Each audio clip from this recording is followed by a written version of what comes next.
when I was doing the final Incal, I remember that I was under extreme pressure to have everything on time, and some of the things that I did in one of those books were not eh, exactly as I wanted. And I said, my wife, what can I do? I need to deliver the book probably in 10 minutes or something like that. No, Oh man. the after years of work. No, Wow. and, Yeah. and I remember saying my wife, and also the telephone ringing, and it was the editor in chief saying, Jose, you need to upload the files now. And I said, I still would like to have 20 minutes more. And they said, no, that's impossible. You need to do it right now. Oh jeez. And it's kind of frustrating, but at the same time, one day talking with the editor, he said, he's very nice. And he said, sometimes uh, you need to you need to realize that you need to surrender. Mm, That is very important, and mm. you need to say, okay, I did my best, and I couldn't do anything else. Yeah. I couldn't. I- But the good thing is, like in the football, you always have the opportunity to have a revenge. Yeah. You have another game.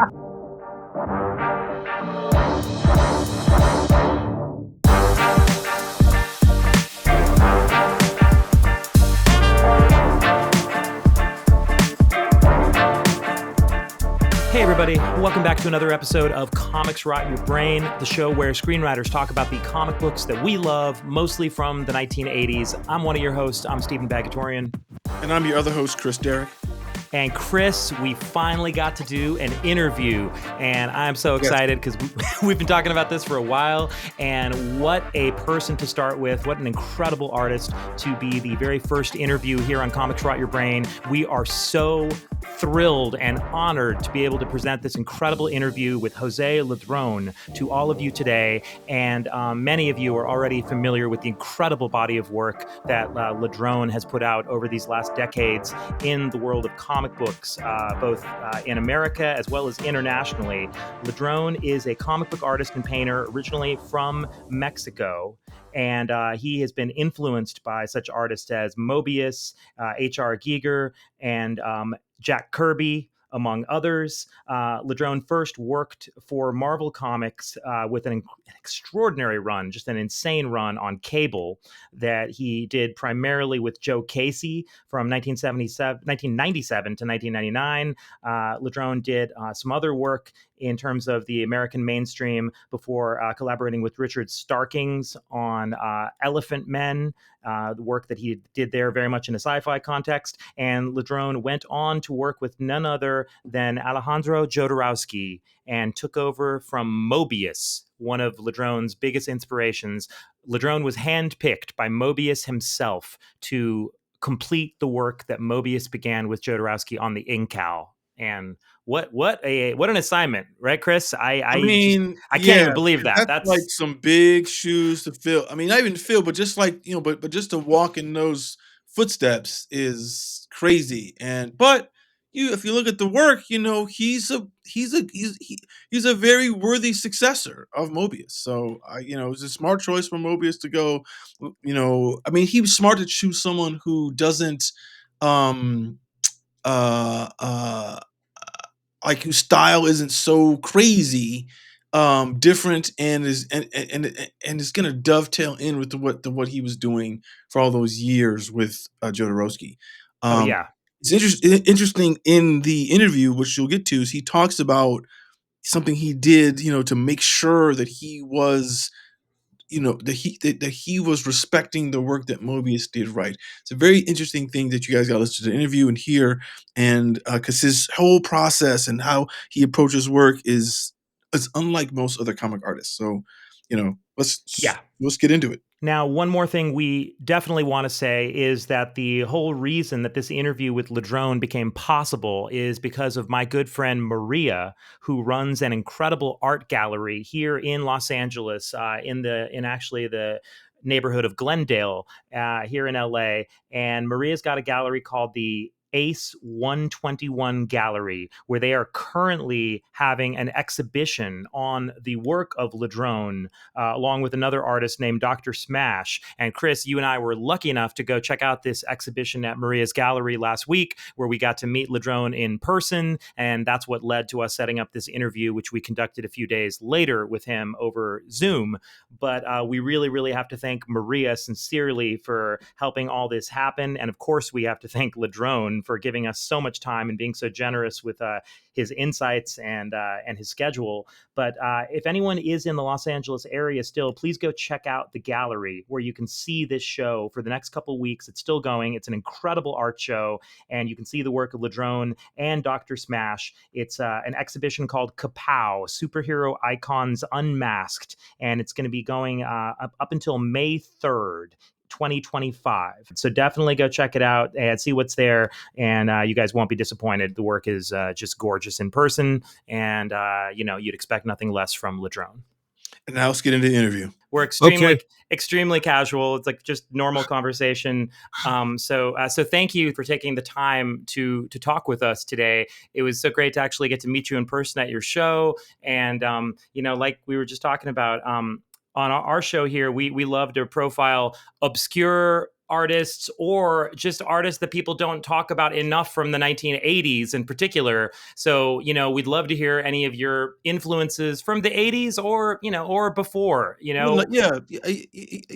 I mean, we love to kind of show people these artists, these stories that stuff that people love and they might have forgotten about or they just don't know about. And I feel like I've met a couple artists. I was working with an artist from Mexico on a comic book I was trying to do about 10 years ago, and he used to do those luchadore, like comics. He used to do that, and his style was so different than anything I had seen. And we were talking about who he liked and who was influencing him, and it was always like sort of like different names or people. So I feel like the style you have is very unique and it's recognizable. But I have to assume that you're not like you weren't trying to copy like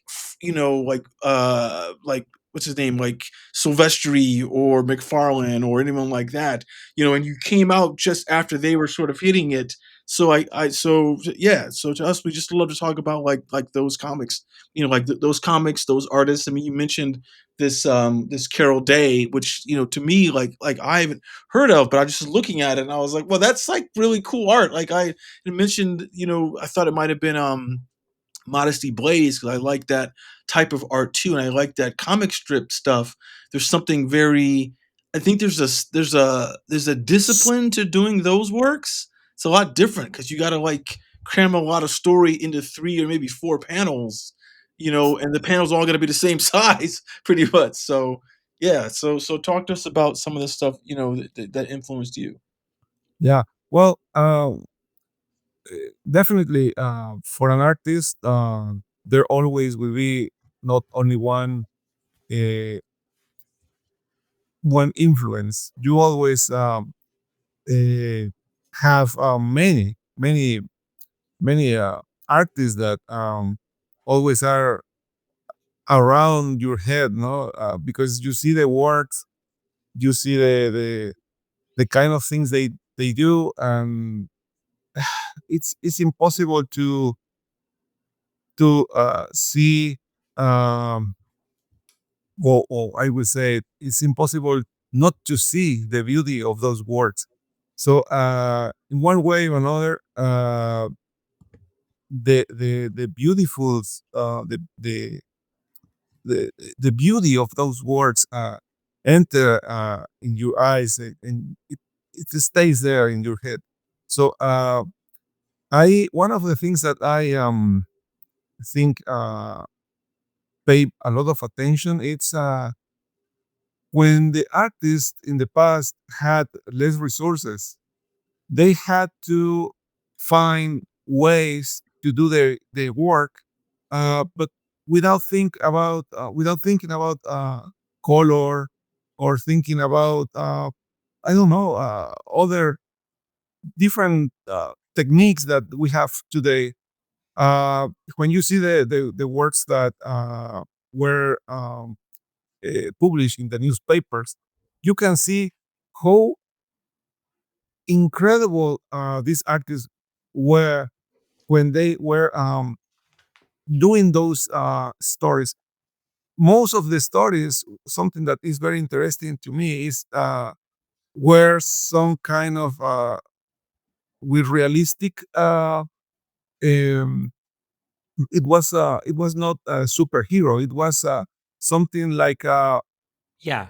It was like like everyday. real life Right. stories, people in regular clothes. Yes, and they even that it was something that sometimes these days don't see very often, because we if you go to buy comic books, the most of the things you see are superheroes, well, Yeah. very different stuff. But these guys, I they did incredible works. I mentioned Carol Day because this is one example of that. The when you see the pages, or well, it was not pages, but when you see the strips, uh, you can absorb the the things that the artist was trying to transmit to you.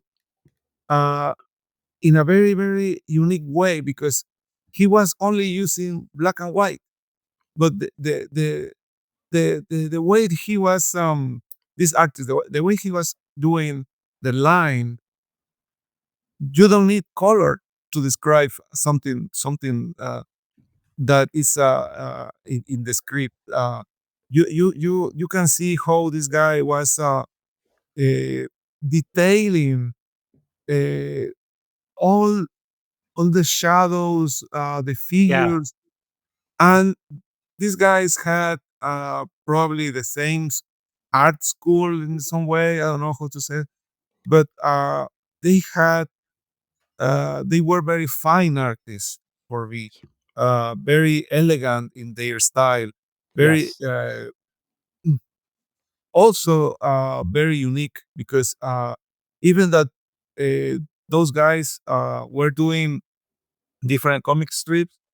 There was something uh, eh, there was something that was like a very good quality standard in all of them. Right. And uh, for example, the guys who was doing this comic, I think it was Rip Kirby. I'm Yes. not Yeah, sure. yeah. Rip Kirby. I, Yes. Alex Raymond. I have Yes. the Stan Drake, John Prentice. Hmm. Those artists had the same uh,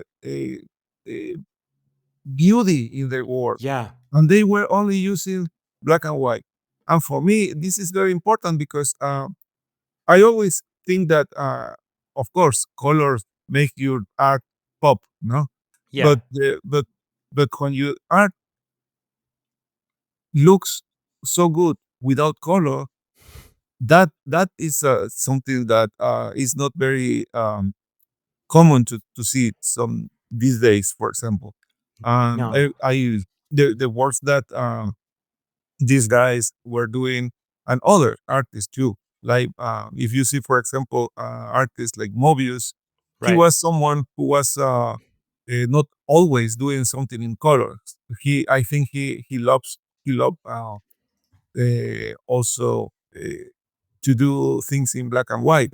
And when you do something in black and white, you need to work the art in a different way. For example, when I do something that I know that it will have color, you reduce the amount of detail, because you know that the color is going to do that part.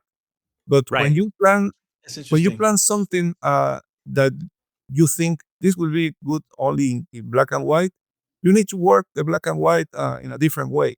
You need to put more weight in the characters, more weight. And when I say more weight, I mean more detail, more Mhm. Okay.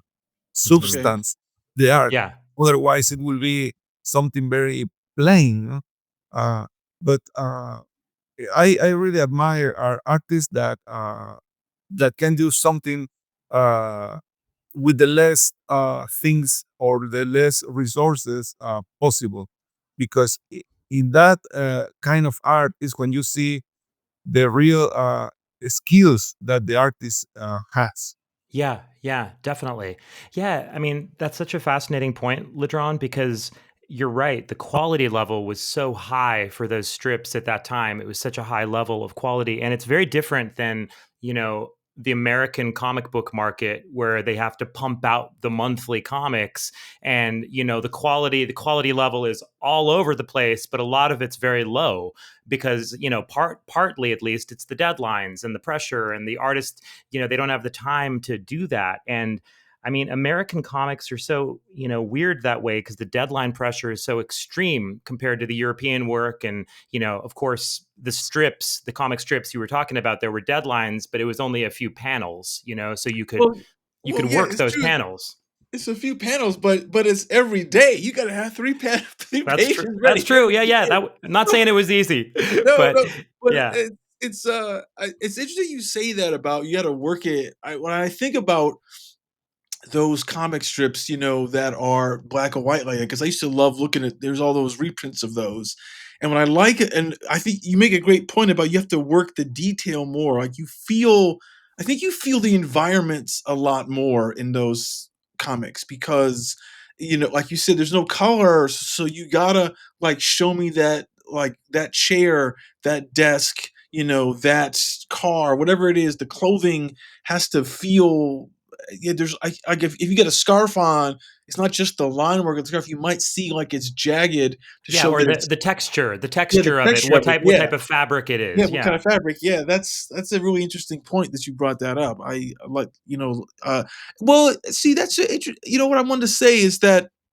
when we were at your show and and I saw all the things that you had painted, like those had a feel to them that um I, like it's weird. It's like the color gave it life in a certain way that that filled in my imagination in a way that it felt like the story was there was a big story there behind everything. But I remember there was that one piece you had that sort of looked like something that was maybe like a H.R. Giger inspired piece, and that but that I think you balanced like the color with the line work and with the composition, I think like those were interesting balance. I mean, was that something that you were striving to do, or is that or is that just like at the point like where you are in your career that's the kind of art that that you're trying to do like right now?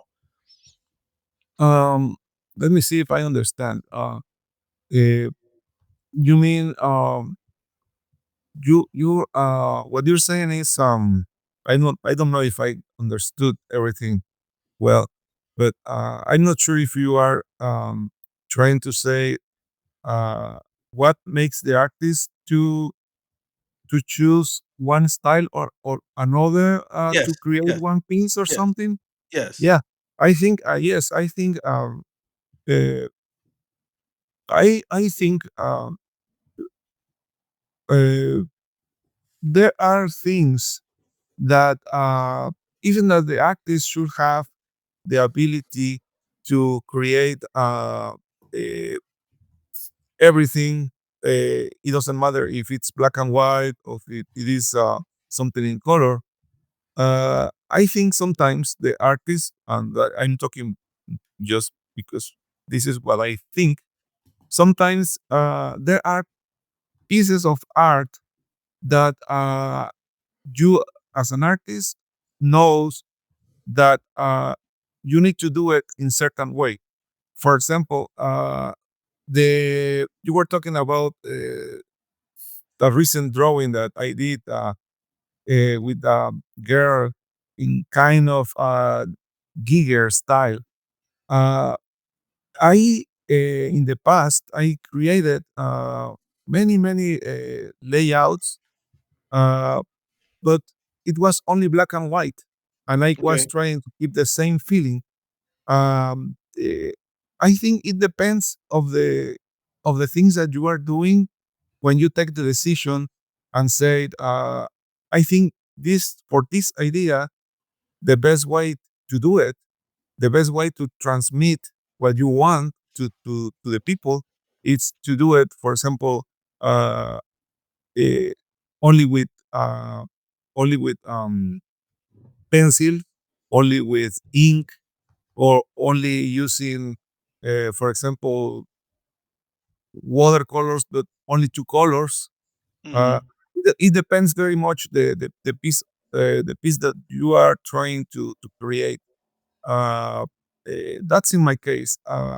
Sometimes I even that I enjoy doing things in color, but at the same time I enjoy doing things just in black and white or even pencil. Uh, you need to see the you need to see the image first in your mind, and it's in that moment is when you know what could be the best for the thing that you are planning to create. For example, I think that I have done only in pencil that I think eh, there is no other way to do it, but only pencil. And in the same, there are some things that I do thinking only that it should be created in color. And you always need to think on that before you do it, because I when some time ago I was planning to do something in color, but I had not enough time, and I Mhm. said, okay, I don't have enough time to do it in color.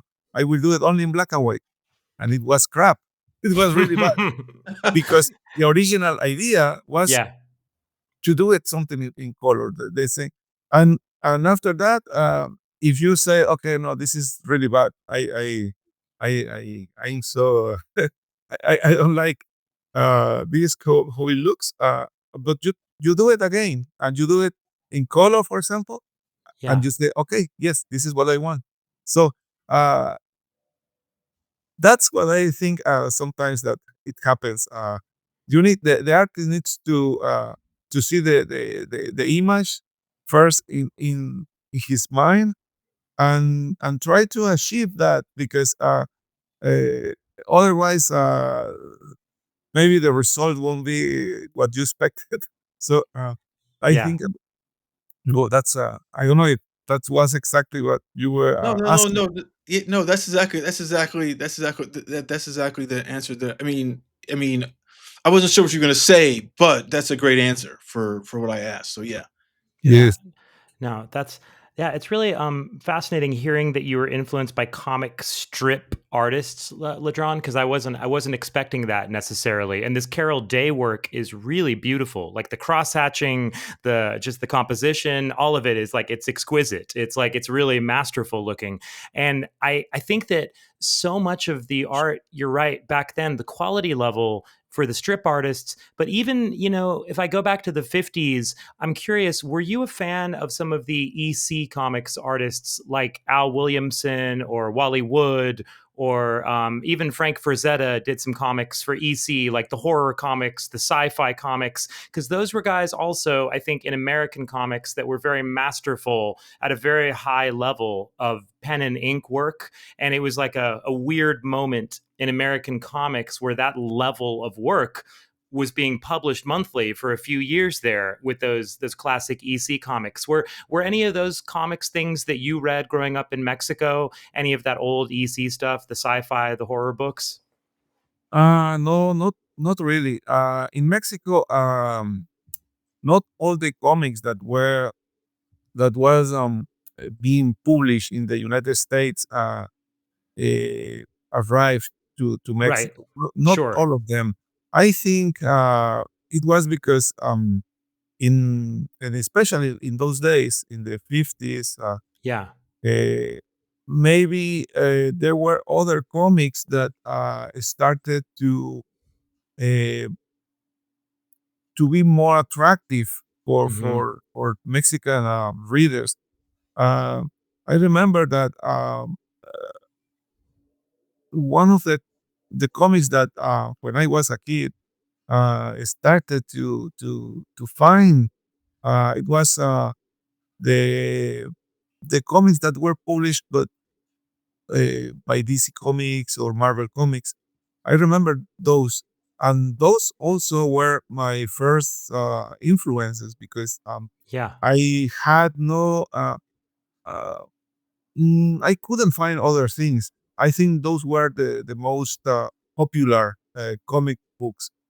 On the other side, I had I was a kid and I was not aware about other comics that were published. But I remember that in some newspapers, you remember that comic book. I don't remember the name, but it was about I think three girls or something who lives in an apartment.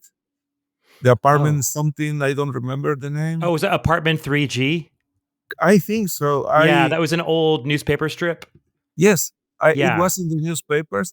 Probably it was also published in Mexico. Maybe other strips like that. But I was a kid who was not interested in those stories. So Yeah. maybe because I was very young, for me, what it was more attractive to see the Fantastic Four Yeah. or Captain America or something like that. Maybe I would say that if in those days, uh, yeah, maybe if I were in my 30s, Yeah. I maybe I will pay more. I will pay. I could pay more attention to that kind of comic strips. Yeah. Otherwise, I was only a 6-year-old kid, no, looking Right. for superheroes. Yeah. Yeah, sure. No, that I that makes sense. but for sure, there were some comics published with real stories and things like that in comic strips. But I cannot remember which ones. I only Yeah. remember the one with the apartment 3E or something like Yeah. 4G. Yeah, No, yeah. Yeah, no, that was the title. It's an American newspaper strip that was a soap opera about three career women sharing an Mhm. apartment in Manhattan. Yes, yes. That's No, I that's remember. I remember that because yeah. the drawings were beautiful, Yeah. but the stories for a kid it was not attractive. Pretty boring. Yeah. Yes, That's not that's not so exciting.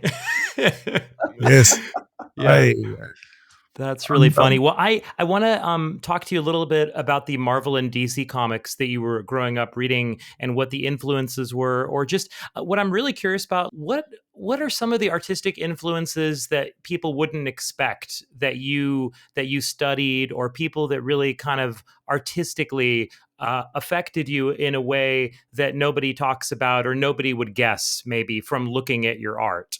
Like anybody who you loved in American comics, maybe that you don't necessarily draw like them, but they were someone you enjoyed their work a lot. yeah, I I um I remember that when I was a kid, uh, the most eh, and the most influential artist for me probably it was uh, m- Jack Kirby, Okay. but Yeah. I remember other artists that I.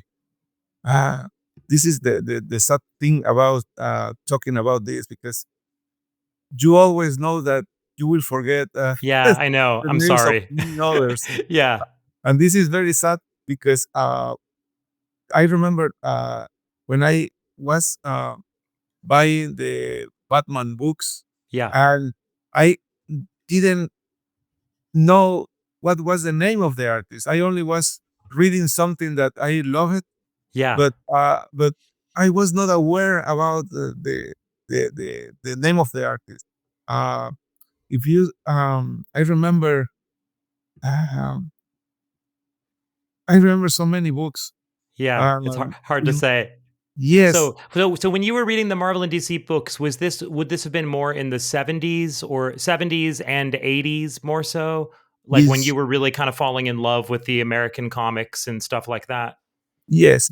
I think it was in those days, and I think when something was published in the United States, it took some years before it could be published in Mexico. So I'm not Mhm. sure about exactly when the comic or when the artist did a specific work, Yeah. because in Mexico sometimes the books were published, uh, I don't know, maybe 2 years later or 5 years later. I don't know.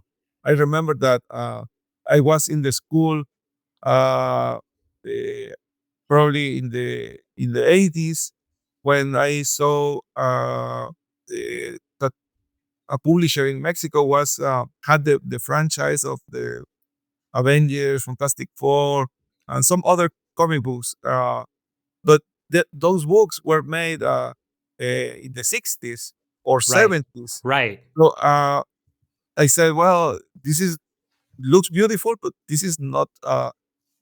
Of course, there is no age for something that is a masterpiece, but I always was aware that it was something that was published for probably 10 or 15 years before Right. in this country, and so that was what happened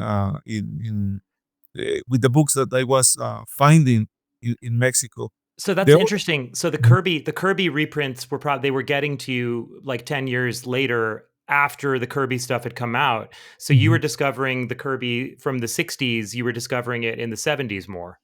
Yes, probably that what happened. Yes, uh, and I think it was well, it is it's something that probably had to do with that the Mexican publishers, they were probably waiting to have the whole collection finished in the Mm, United States so they can publish everything mhm. in Mexico. And maybe for that reason, I don't know. I'm guessing. No, Maybe for reason Yeah, the time was so large. right. yeah, that's it. You know what? You just reminded me of something. I remember when I was in high school, I was in Germany. I was living in Germany like one summer, and I went to a comic store and I wanted to buy an X-Men comic, and they were like, and the X-Men comic I bought, it was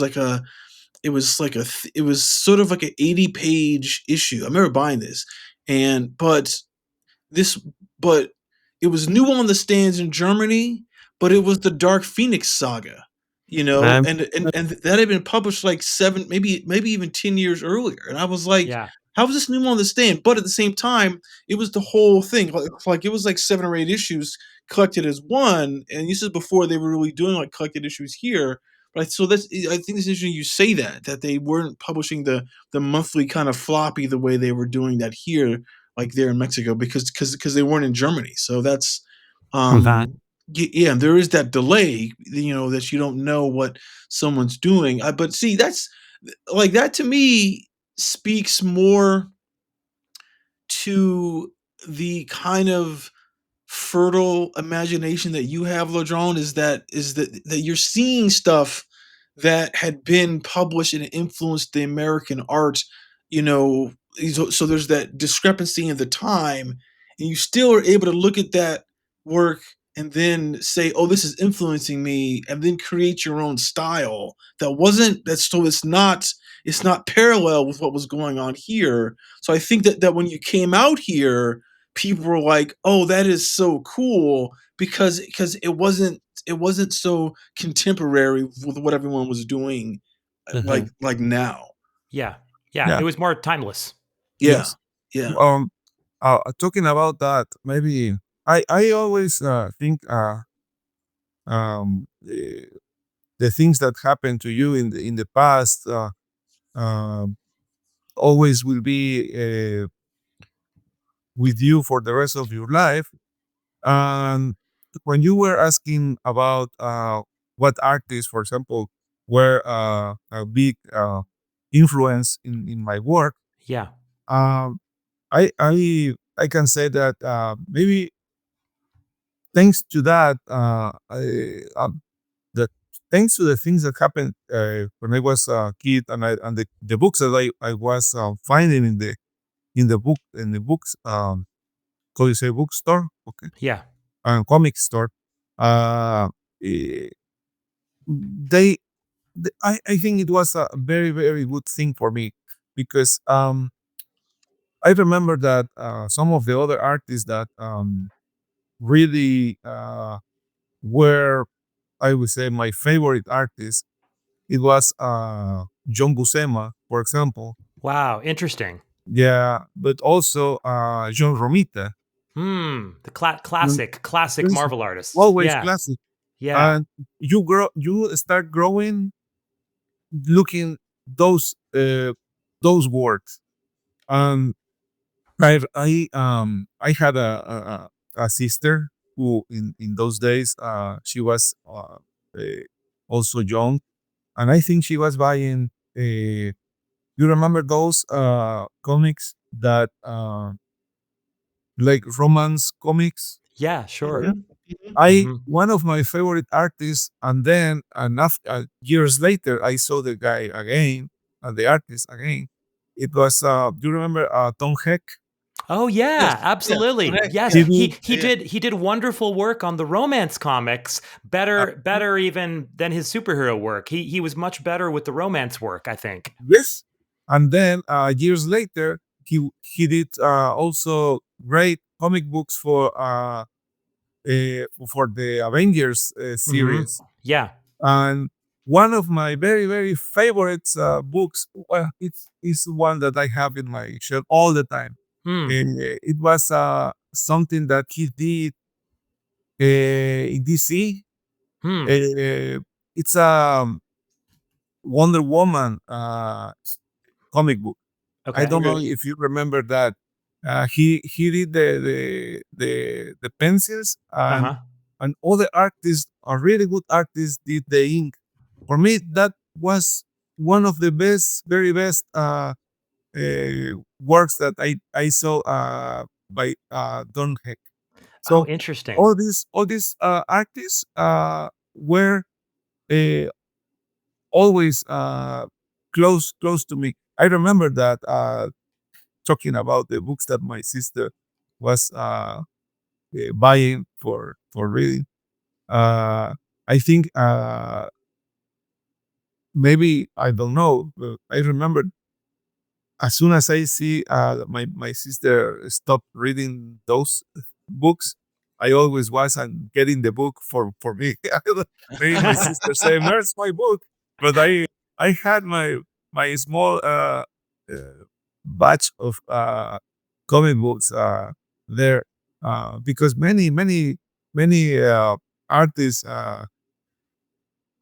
were not only doing superheroes; they were doing other things in those days, not exactly superhero related stuff. No? Right.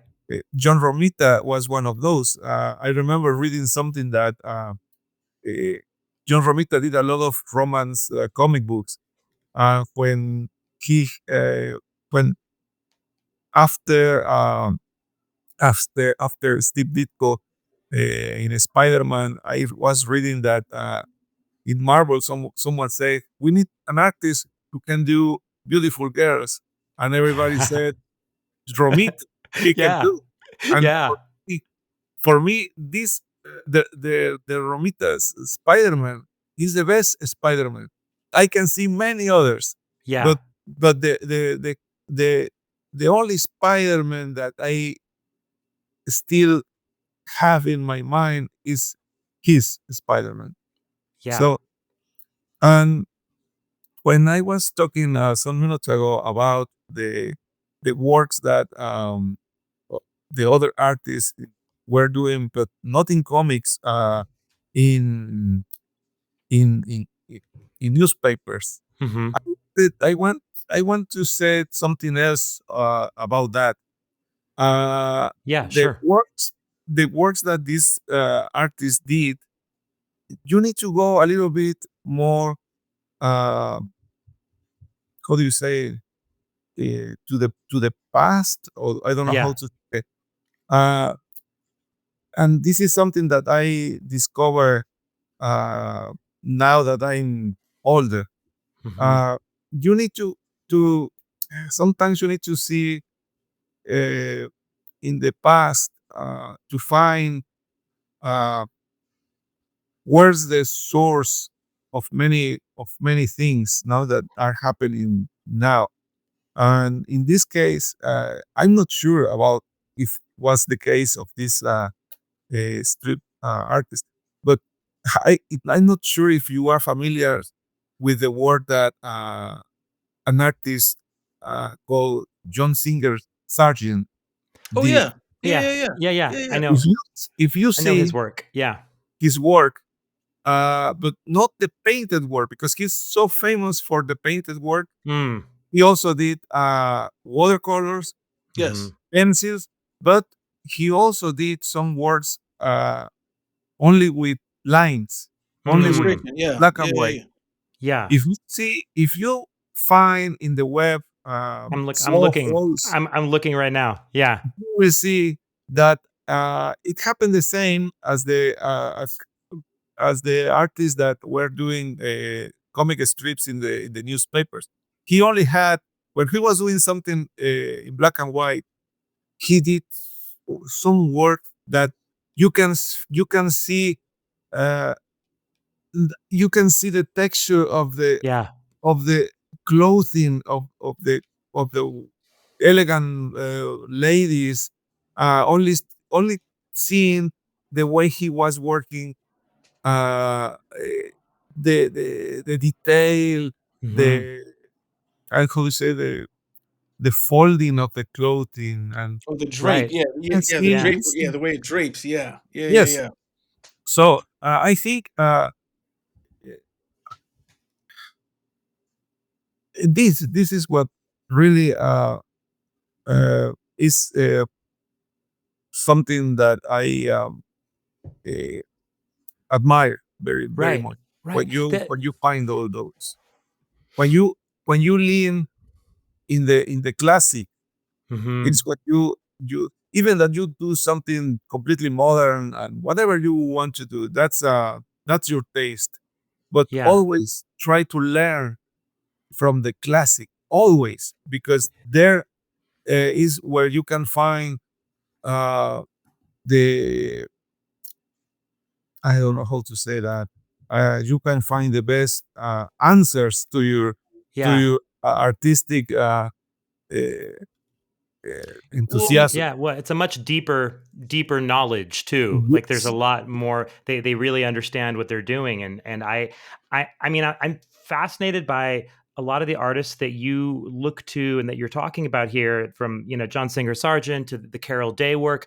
So much of the work, it seems like you admire, Ladrönn, is really beautiful. Like it's got a high degree of just beauty to it, and it's like it's interesting to me because I think that the combination of like what you've brought to your comic book work with like you say the Jack Kirby influence, it seems like so many of your other influences outside of comics but also inside comics, Moebius, Drouillet, Bilal, a lot of it's very beautiful, like, illustrative work. Some of the Drouillet stuff is scary, but, a lot of it's still got this beauty to it. It's beautiful. And Yes. so it's fascinating to me. It's like you've taken this love of like Kirby and this very dynamic, and Buscema, and this very dynamic, Romita, very dynamic action kind of work, but you've thrown it into this crazy, beautiful sort of landscape that's sort of like feels like it's been created by these other artists also that you love. And it's a fascinating mashup, I think, is what, when I look at your work, it's so interesting because you're talking about this stuff that's like this really classically beautiful stuff. And I think I can understand why you are the perfect person to follow up, Moebius on the Incal, because you come from such a unique place. Your influences are so singular, but you're ultimately you're very concerned with beauty yourself in the work you're doing. Yeah. And I think that's obvious in the work you do. It's got a high degree of beauty, but I think it's also combining it with this playfulness that comic books has, which is so fascinating to me. And you see it when you're drawing a hip flask and the Elephant Men stuff, but I see that in your work, and I think it's such a unique and powerful combination of these classic influences with the comics. And I love that you're looking at those influences, because it's obvious why your work looks so different, because you're drawing from influences from 100 years ago and from the whole time period. Yeah, well, Yes. I mean, just to piggyback on that, I mean, the thing I like about, if you're pulling from John Singer Sargent and also talking about these strips, is they're like foundational knowledge of how to do like the anatomy of people is so like, this is how you, it's sort of like you can teach people how to do anatomy by looking at John Singer Sargent. And whereas if you look at a comic artist, it's sort of, the proportions are all kind of super, they're very mythic in a way that is right for comics, but sometimes people have a hard time kind of getting the anatomy right. And I think that, if you look at those older artists, like, that was their main thing. It's like, hey, that body has to look like a real body. That head, that those proportions all have to be right, or it's, the art is going to look not. It's not going to look as, it's not going to look as pleasing. It's not going to look as beautiful. And you're right about Sargent's work. The stuff he did that wasn't the painting. It's sort of like that's where he's really refining like what he's gonna do when he does do the painting, because he has to get that part right. So when he does the painting, it's like he's not trying to figure out how to cover up sort of mistakes with the paint.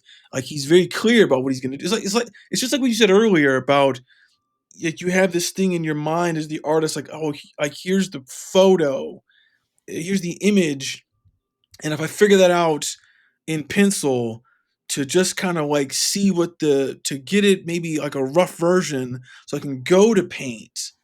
That's something I think that, these more classical artists like will teach you a lot more. Mhm. Yeah, that's right. I always when I'm doing a comic book, I remember one day talking with Jodorowsky. Um, eh, when we were doing the final Inca, um, he I think one of the things we agree, and that was a success in our working relationship, is that we were very honest about the work that we were doing. And something that was important in this in the moment of doing something together is uh, never never put your ego before any work.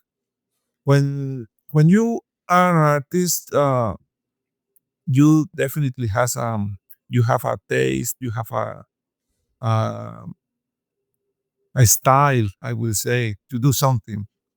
But I could learn that um,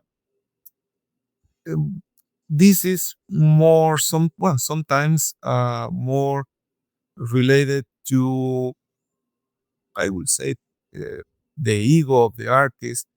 And let me explain why. When I started my career in comic books, I remember that I was doing a very US style kind of work. I was very I remember that I was doing many things in the Kirby style because Marvel liked that. they were happy with that. But I said no, but I also like Moebius stuff, so I will put some kind of fantastic landscapes and more details and usually KIRBY did, no? But when you start doing something more, uh, I won't say serious, but yes, it's something more serious, something where you need to pay more attention as an artist. For example, when I was doing the final Incal, I said, okay, I since the Incal was one of the comics that make me decide to be a comic book artist, I said I have, and I always had a huge respect for the work that other artists did or are doing. And when I had the opportunity to do the final Incal, I said, okay, how I'm going to do something like this? Because the first thing that I was told is, "Oh, are you doing the final Inca after Moebius?" I said, "Yes, I am going to do it." And they say, "Oh, but aren't you scary about that?" And I said, "No, because I'm going to do my work. He did his version. I'm going to do mine." But at the same time, you need to be responsible and say, "Oh, I really love Jack Kirby, so I'm going to do the final Inca in that style." No, Right. you never should do something like that. Yeah. You always need to see it and think about what are you going to do, because there is a responsibility in the artist that always should be there, present. And when I was about to do the final income, I said, okay, I know what Mobius did. I understand that, and uh, I can do something that fits well in this comic book, and it has to be something different to other things that I did in the past. So an artist should take that decision always based on the work that the artist is about to do. I did the final Inca in a style that I never did for Marvel or DC Comics. Never. I did the comic book in a very fine line, mm, with enough detail, not overwhelming detail. Uh, but I also did the things that a reader of that saga will be always looking if they buy the book.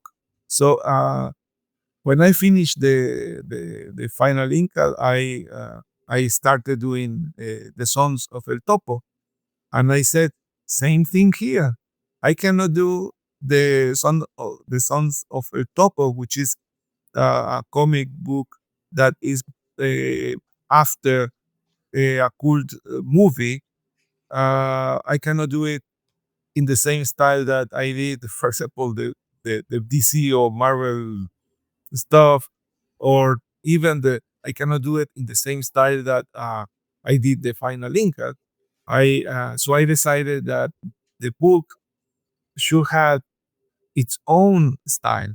So, but this is something that an artist should think about it, because I have seen that there are some artists that they have one style and they use the same style in everything. Yeah. Even that this is a western Right. or science fiction, they Right. always use. They never adapt their style. They only change the clothes and maybe the backgrounds or something. But no.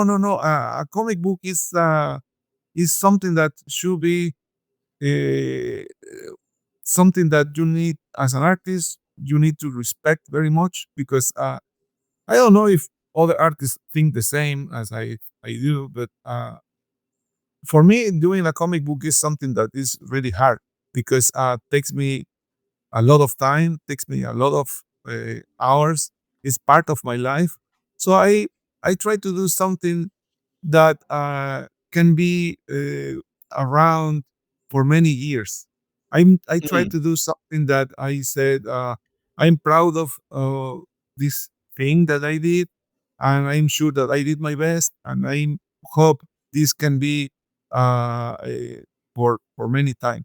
For example, when I'm doing a comic book, one of the things that I work very much it's the way I do the division of the panels, Yeah. Mhm. because I cannot do a comic book uh, with a very crazy division of panels, because sometimes comic books are um, maybe if you see the comic book today you say, oh wow, looks great. If you see the comic book 10 years later, you will say, oh, this is so it's Yeah. like fashion, no? Right, right. It becomes dated. It becomes dated because you look at the comics, you say, "Oh, look at the 1990s Image Yes, comics, all the big yes. splash pages. That was a 90s comic." Yeah. You need to do something that the same as in some way as these uh, comic strips artist did. You need to create always something that will be around for many years. Something that you can say, you can name it. For example, classic. I won't Right. say the word classic, but I will say Yeah. something. I will say I don't like to use that Well, word because well, well, you're saying also like timeless, yes, right? yeah, It's timeless. It's not just linked to one decade or something. It's not trendy. exactly. So it's maybe I think that way because the works that I have seen, and for me if you see an old comic book who was like like what I don't remember the name of that special. But you remember, if you remember, many of the very good Marvel comic books were only like six panels, no? That Oh kind yeah. of Oh sure. Like Yeah. Kirby would do that too. Like Mhm. yeah, six that big panels. Yeah. that kind that that kind of simplicity, that Yeah. kind of things will be always working Yeah, for you're everybody. you're so right, Ladrönn, because I remember one of my favorite comics in the '90s was the American indie comic Stray Bullets. And Stray Bullets, the writer artist David Lapham, he did the 8-panel grid. 8-panel grid for every single page. I think every now and then he would break it for a full page or something half page for impact. But 95% of the book, 8-panel grid. And when I look back on that now, it doesn't look like a 90s comic. It just looks like a timeless It comic looks that timeless. any yeah, anybody Well, can read it anytime. yeah, the thing about that, I think, is what you're saying about like how you divide the page. You the stuff that did Stray Bullets, or people who do that, they're like being strict formalists. They're going, hey, I'm going to keep these 8 panels and I make everything work within that same size frame constantly. And I think that's also sort of what you were saying earlier about like you're working with the restriction. Now that's a self-imposed restriction, Yes. but I think that it allows him to say, hey, I'm just going to work like this, and that way I can focus more on what is in the panel as opposed to what the various panels are going to be, Mhm. and it's something we sort of Yeah. talked about something we talked about the other day when we were talking about Jean-Paul Lyon's work, like he doesn't have Oh those yeah, we like those yes. bizarre panels. It's like it's Mhm. very formalist in terms of like its layout, and that allows him to kind of choose these angles, and what he's going to show us is it's a lot cleaner, and it reads easier. I think, to me, like, ultimately what I love about your work, like Ladrönn, is that it's very easy to read. Like, you look at it, and I mean, and like, I can understand the story if I don't look at the balloons, and that's something that I think is what is a mark of a great artist, is that, hey, I get it just from like the quick glance, You know, and if I want to know more, I'm reading it, but I'm not confused about the layout. My eye doesn't go somewhere weird when I'm looking at it. It's very Yeah. clean, and that Yeah. is just like is awesome. It's just Yeah, awesome. actually, Ladrönn. So this Chris just mentioned the Wintermen, Jean-Paul Leon. That was our last episode. We did a discussion of this, and Chris and I both have this artist edition See. of the Jean-Paul Leon work here. And something that was funny that we didn't realize when we started reading it, they have the lettering. The lettering's on the board for the first like two issues. There's like the real hand lettering. With the third issue, there was all kinds of production delays, and I think they lost John Oh, Workman as a letterer, and they had to switch it up and get a new letterer. And suddenly they were doing, I think, some digital lettering. There wasn't lettering on the board. So when Chris got to the third issue of Wintermen, he thought it was a silent issue, and Yeah. so he read the whole issue, and it was silent, and it still made sense to him, and he enjoyed the comic, and I was like, no man, you got to read the I gotta read paperback. it. Well, yeah, well, There's a story there, but it still worked. It actually still worked for him. yeah, well, I yes. think Yeah. it has to do with that comic and the stuff that I've seen of yours, and I love about yours is that you understand facial expression and the body language so well that it's very clear And what is Prentice. happening, like the Uh, emotions of the character, you know, and oh, no. that's the one thing that the comic writer has, like, he is so dependent on the comic artist to convey the emotions and through the body language and through that kind of the expressions, because like you said, there's stuff that comes out, you know, it's maybe modern stuff because of whatever it is, and you're so dependent on trying to read it to understand what's going on because the art is not that nuanced, and that's yeah, that's one of the things that I absolutely love about your work. Yeah. It's it's very important that you can read comic books without lettering. It's very important.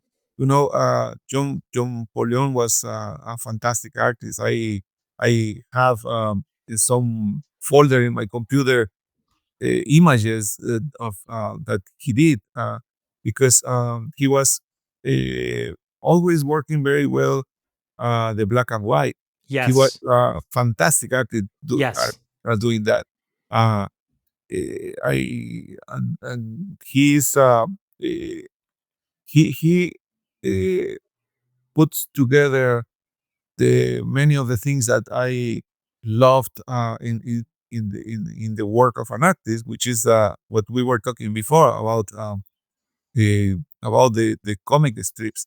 Because yes, that's it's so important that someone when I started my career and I had not enough experience, someone told me that yes, you need to work very much the storytelling. I remember listening things like that, and maybe I was not completely aware about not about the importance, but not I was like, oh yes, no, I know, I understand.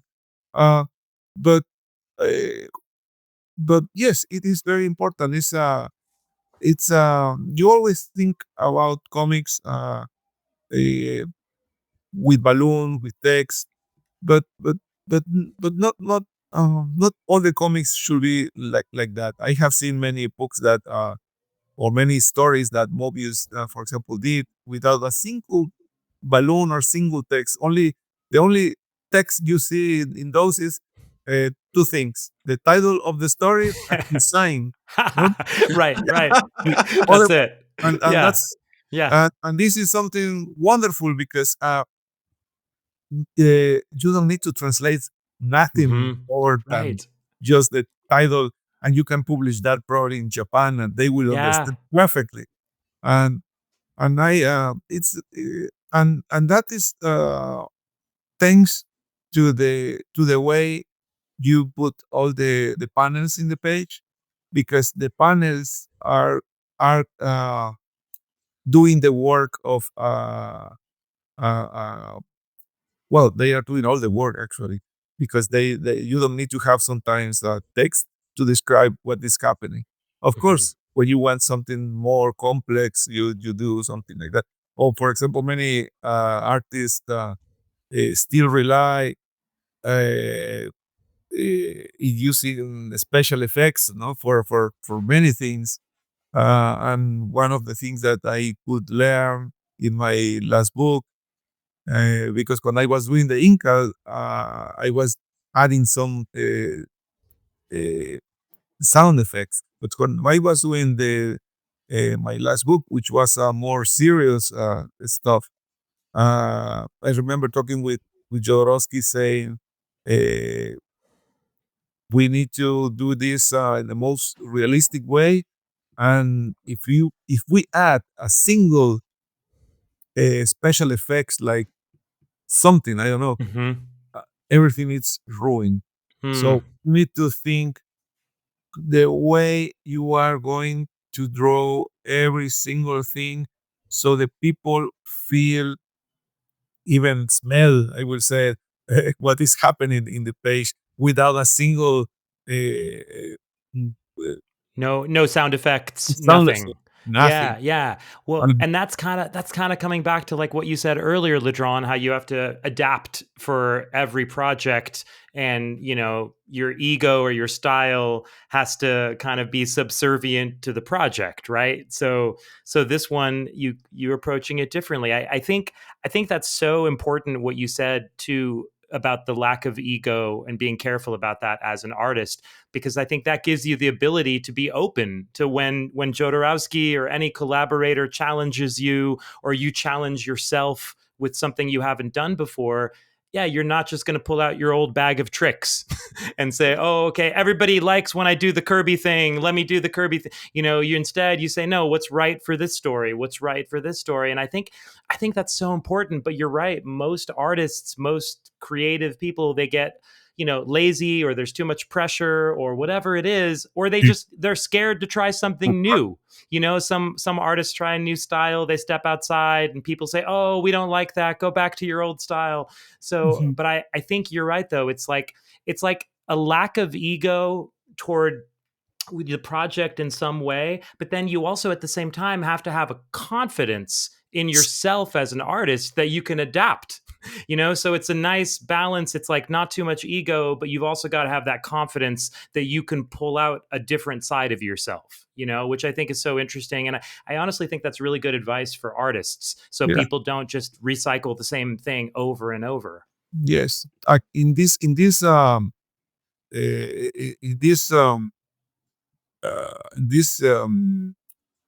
I will say two things. Hmm. Uh, if if you have in mind that ego destroys, don't use it, because most of the people that has a huge ego, uh, I don't know if in all the cases, but eh, it will be very difficult for this person to accomplish something, because the ego is not only a problem of the person who has the ego. When you find someone with a huge ego, the ego also is transmit to the people around you, and that is not a good thing. The Yes. other thing is, you don't need a bag of tricks, like you said. And many artists, like you said, well said, that many artists have it. No, you don't need to have something like that. You only need to have the good. Uh, I can. It's difficult for me to say. It. Uh, you only need to have some kind of education, I would say, or Hmm. it's exactly when happens, for example, when you are invited to a house, and if you sit in the table and they put up a fork, a knife, and a plate. If you have good manners, it doesn't matter what the dish is. You will know very well how to eat it. Right. You don't need a bag of tricks to do something like that. You only had a good education who is coming probably from your parents, because they teach you how to hold the fork, the and how to cook a piece of meat, for example. Yeah. It's the same with the comics. I don't know if I can explain it the way, but it's the same. When you're doing a comic book, if you if you learn from the classic artist, uh, and and and you are doing a comic book, uh, it doesn't matter what kind of comic book you are about to do.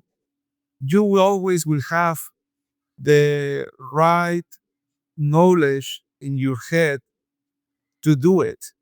And you don't need to say, when I'm doing comic books, I always put these black areas behind the characters. That's one of my tricks. Mhm. No, no, no, no. You probably are going to do you are doing a comic book that you never need to use something like that.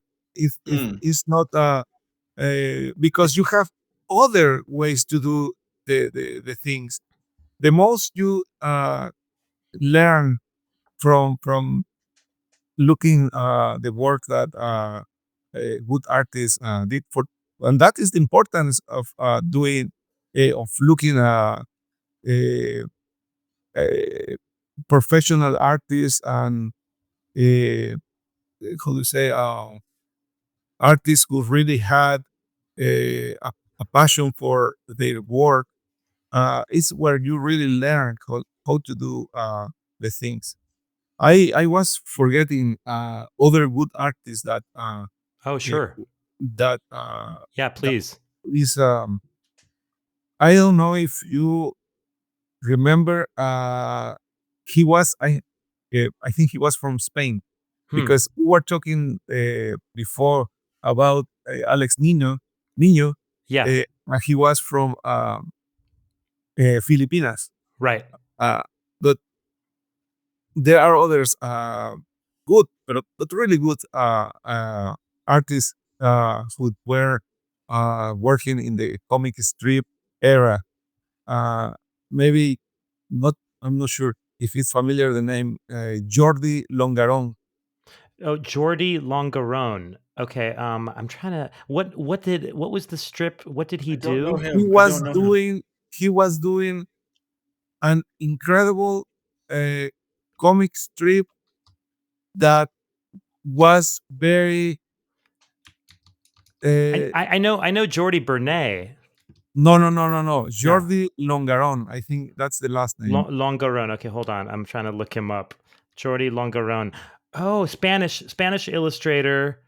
Oh, Friday Foster. Yes, that was Oh, interesting. Oh, wow. Yeah, he this was is a beautiful strip. a beautiful strip, and Wow. the story is very unique because it's about something very social, Mhm. very that has very of the times United States were living in that precisely era about Yeah. culture, the way how I would say a, Africa Yeah, American. African American woman, the main Yeah. character in Friday Yes, Foster, she's a black woman who is a yes, photographer. yes, and you What see a the what an art. Yeah, and it's beautifully It's drawn Looks strip. great. It looks incredible. It's fantastic. from It's Yeah. 1970 to 1974. So, yeah, what a fascinating comic strip about a young black woman who's a photographer, and Friday Foster, she's the title character. Uh, Yes. this is Yeah, it's really interesting. Yeah, I'm not familiar with this strip. I think I might have seen it posted online here or there because it looks a little familiar, but I've never read it. Um, there's a great British artist on Facebook. I don't know if you follow him, David Roach. He posts a lot of like old comic strip art and people like this. I might have seen where he might have posted some of this work, but yeah, this looks really really beautiful. What one of the things that I was mentioning this artist Mm-hmm. because if you see somewhere, maybe I think there is something online for sure about Yeah, his life. yeah. You can see how much really an artist care about the work that he's doing, because this artist, I think he was living in Spain. He was doing very successful comic books over there, but he was hired for the company who was publishing the comic strip in the newspaper. Hmm. So I think he was. I'm not sure if he was living in the United States, but for sure he was here uh, sometime taking pictures of Right. everything. He was Mm. taking picture of the places Wow. where the character was living, and Oh, he, uh, that's amazing. You're because I see the degree of detail. I'm looking just like her inside a living room. It's like everything is so much like very uh, beautiful detail. he could capture Wow. something that was happening in the United States in that moment. Probably like very not very much artists did, but he could do it. He did. He could. It his work is like a picture of that time in the United States. Yeah, I Wow. I remember. get Yeah, this is Yeah, gorgeous work. it looks I think amazing. he had. I think he had. A,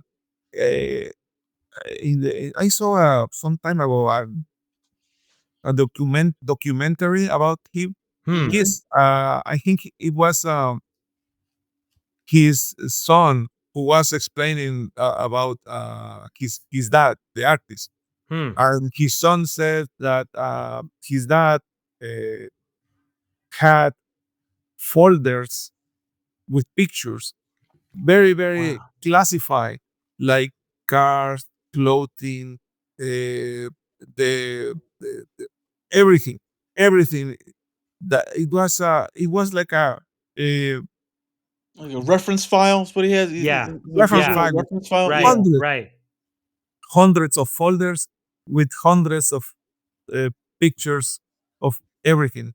The When you browse the pages of this Friday Foster, you can Hmm. see the way the girl was dressing the kind of patterns Yeah. Yeah. in the clothes, uh, in the way how the people was uh, looking in those days.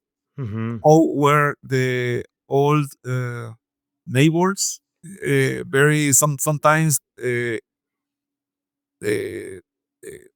very difficult neighbors. Not everything that in the city was like great, no. But Right. Right. was some places were like with a lot of Sketchy.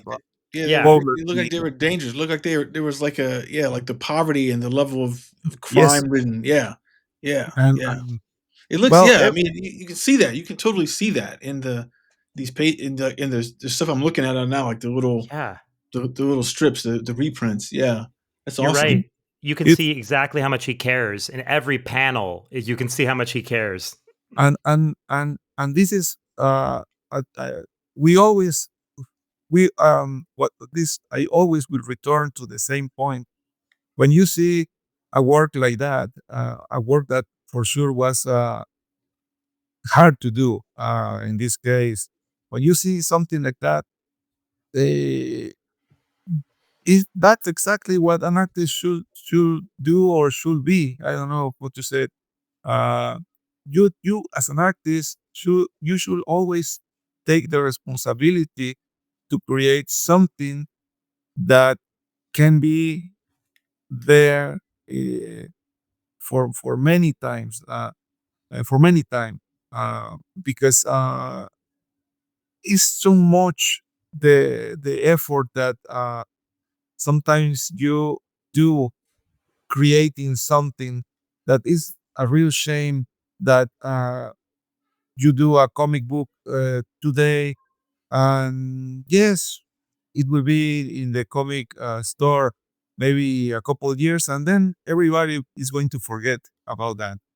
And if someone, for some accident, find that comic book 15 years later, maybe they can say, "Oh no, no, this is so old," and they just put it in a like. No, you need to do something that after 20 or 30 years, or hopefully more, can be still something that people can enjoy.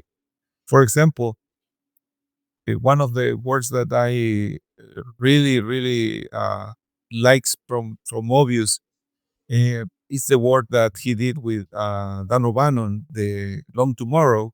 Oh yeah. Right, Yeah. right. Yes, Yes. The that's the Long kind of Tomorrow. work that I that's exactly the thing that I'm talking about. Uh, those works are, like you said perfectly. Those works are timeless, Yeah. and that's the only mission that should be in every single artist. Of course, I understand that if you are doing something very fast and for a company, okay, well, okay. But if you have the opportunity to do something uh, eh, better, and or I won't say better, but I would say if you have the opportunity to do something that was it's a good story and you have the time, do your best and try to create something that can be timeless, because that's the only thing an artist can uh, eh, it's like I was about to say that um, every single thing you do are your child's your kids. I don't know how to say it, Sure, but sure. That's exactly uh, right. That's exactly so what. Yeah, they say that all the time. The work you do is your and child. People's that's they. and He's and you and you are the father, and the father always says their son, one day I won't be here, but I hope my kid Mm. uh, can be success in Yeah. its life. Yeah. And that's exactly what happened with the comic books. Yeah. One day I know that I won't be here, Mhm. but at least I would like to say, well, I'm gone, but something that I did is still there, and doing good for someone who wants to see it. No? So yeah, that's the kind of care an artist should have when he's doing a comic book. You need to do your best, probably exactly as when you did you no, I won't say that. Well, those are your kids, so you don't your kid thinking in something bad. You do always thinking in something good, no? So it's the comic books are your kids. Yeah. I always have an issue with that because I when I'm doing something, sometimes I don't have enough time to do it or something, and I said my wife I prefer uh, to spend the whole night doing this and doing well. Instead, say, okay, well, looks okay, and I'm so tired. I Right. need to go to sleep. No, no, no, Right. no, don't do that. Yeah, yeah, yeah. You can't do that. You can't You do that. can't You'd do that. rather sacrifice your health, your sleeping, whatever, so the work is Yeah. 5% better, 10% better. Yes, yes. That's my thinking. Maybe not everybody think the same. And okay, I understand. And it's a decision. It's a personal decision. But in my case, I think that that way. So Yeah. I think that's I amazing. That's I the that's think I yeah. know, I that's know. great. I think that's great. I love And it what you shows in said. your it's I mean, it shows in your work. It shows the Yeah. care. It shows that it's not just like a job for you. So, yeah. Well, Yeah. but I also have to be honest with you. Sometimes, even that you want to do something like that, sometimes if the circumstances are not there, sometimes you also need to apply the other thing. It's uh, don't don't uh, don't don't fight something that you cannot win sometimes. Right. When I was doing the final Incal, I remember that I was under extreme pressure to have everything on time, and some of the things that I did in one of those books were not eh, exactly as I wanted. And I said, my wife, what can I do? I need to deliver the book probably in 10 minutes or something like that. No, Oh man. the after years of work. No, Wow. and, Yeah. and I remember saying my wife, and also the telephone ringing, and it was the editor in chief saying, Jose, you need to upload the files now. And I said, I still would like to have 20 minutes more. And they said, no, that's impossible. You need to do it right now. Oh jeez. And it's a kind of frustrating, but at the same time, one day talking with the editor, he said, he's very nice. And he said, sometimes you need to realize that you need to surrender. Mm, That is very important, and mm. you need to say, okay, I did my best, and I couldn't do anything else. Yeah. I couldn't. I- But the good thing is, like in the football, you always have the opportunity to have a revenge. Yeah.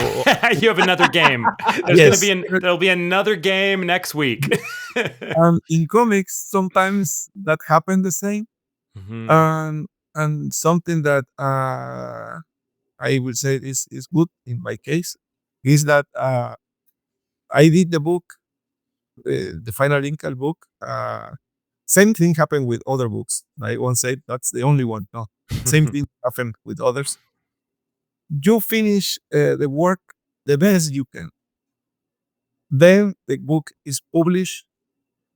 Everybody see the book. They say, okay, everything is good. I like it, because they never had, they never knew how much the artist struggled to finish. No, but what you do the rest, and that's it. But publishers sometimes they do reprint. Right.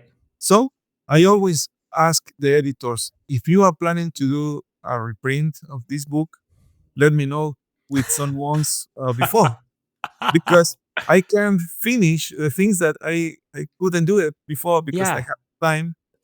So Wow. you have the opportunity to Right. do it again, or do the details that Yeah. you think that Mm. things so small as a curl in the hair that you did on something. You said, No. I think it was too much or too less. I need to whatever, even a small detail. When you have Right. the opportunity again to to to fix the problem, or to do something, you do it, and then the book is now closer to your idea, and then they publish the book, and Mhm. everybody is happy, even Mm. that you had that thing in your head for many Mhm. times. You said, now I'm okay, I did what I finished the thing. But but also someone says that the work of an artist is never finished. Is every artist left their work unfinished because uh, if you have time, you continue doing something. If you Yeah. have time, Yeah. Yeah. and it should it's always stronger, or how do you say, force that Are you is, saying you're saying the when like the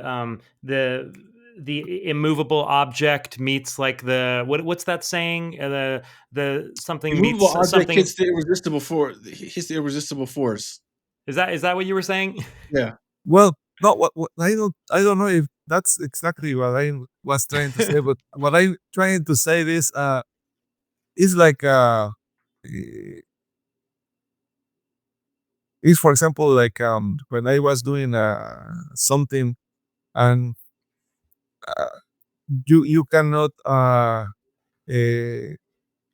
for example, when I was doing the Incal, I was not able to say the chief editor, you know what? I don't care if you want the book right now. It's going to take me one more day, and forget about it. And Yeah, that's Oh, it. yeah, No, no, no. yeah, yeah. it's Right. a there's a phrase that George Lucas used to say about making movies. He used to say that a filmmaker, he never finishes his movie. He has It to gets taken. abandon it. He has to Oh, right, abandon it. right. You know, there's just that Mm. moment. There's that moment where you're like, "Look, I want to do more, but it's taken away from me." You know, it's like Mhm. you have Yeah, to abandon it, and yeah. So, it's yeah, sometimes with the movie, it happens in many cases because the budget, no. yeah, But yeah. in case That or the release date, or whatever. yes, It's like, yeah, you gotta, yes, it's gotta be done now because it's gonna come out in like. I mean, I've heard about movies where they were like doing some of the, I think maybe even with like Dune, maybe the second Dune, where they were Oh, doing yeah. some effects Right, like the right. week it Like was days. released. Yeah, yeah. Days Yeah, before the release. Yeah. yeah. Mm. It's like we just gotta get that one more frame, that one more little shot. We gotta work on it. We just Mhm. gotta get it. We gotta get it, and then all right, well, you got till this day because we gotta get the file downloaded and put out. Yeah, Yeah, but it's like it's like a unknown uh, force putting uh pushing you in a side, and you said, I cannot fight against Oh, right, this. right. Yes. You, I need to give the Well, it's stuff that like I can as it's it like is. you have to surrender, right? Yes, you Like have to that's yeah, surrender. like the editor said, sometimes it's wise to just surrender. Yes, yes, you need to I think I was about to say you need to learn that. No, I think you never learn that. You never used to that, but you need to understand that is what exactly happened. You need to, when someone says it is it, uh, that's the nature of the deadline. It's the uh, when someone says this thing should be for this day and this time. Okay, do your best and try to meet the deadline. But yes, if you have the chance to come back later, do some small tweaks in the things that you think, do it, because it also gives you some peace of mind, especially because you know how hard the work was sometimes, and when you think that something was not completely finished, it's like you feel like oh, I did all this. I was working for 2 years on this Hmm. this detail. I don't feel uh, that I did my best. No, so Right. you have the chance to do it later. Well, sometimes it happens. Uh, when you're doing comic books for Europe, you have that opportunity uh, always, because Mm. Europeans always do. not only the first version. They always do well. They put the if you did 3 books, they were publishing the books one by one, but at some point they would do like the 3 books together, things like that. So every time they do something like that, it's a new print. So it's Mm. a it's a it's a it's a good chance It's for a you. new opportunity for you to come in and fix those curls or fix Yes, whatever. yes, of course. You cannot do that every single time they are going to do a new reprint because they won't be happy, no? But yeah, Like, what are you but doing? Yeah. yes, what are you doing again? Again? The last time you told me that it was finished, what happened? No, no, but well, you as an artist know that okay, I only need to fix this and that and that's it. And, Yeah, and that's where that's amazing. That's really incredible, Ladrönn. And those stories and those insights. I think what you're saying today is really good advice for all kinds of artists and good advice for all kinds of creative people. And the kind of responsibility that you feel being an artist. I think that Chris is right. It shows in your work. I think that's why your work is so compelling, is because you are going to push yourself to stay up at night to get things just as close as possible to right, and you see the care so much.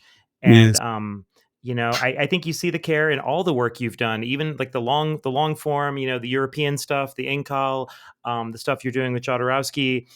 You saw it in the early work even, and honestly, even some of the lesser known things you've done that are just maybe like a short story, like Tears of Gold that you did, the first thing you did with Jodorowsky, I believe.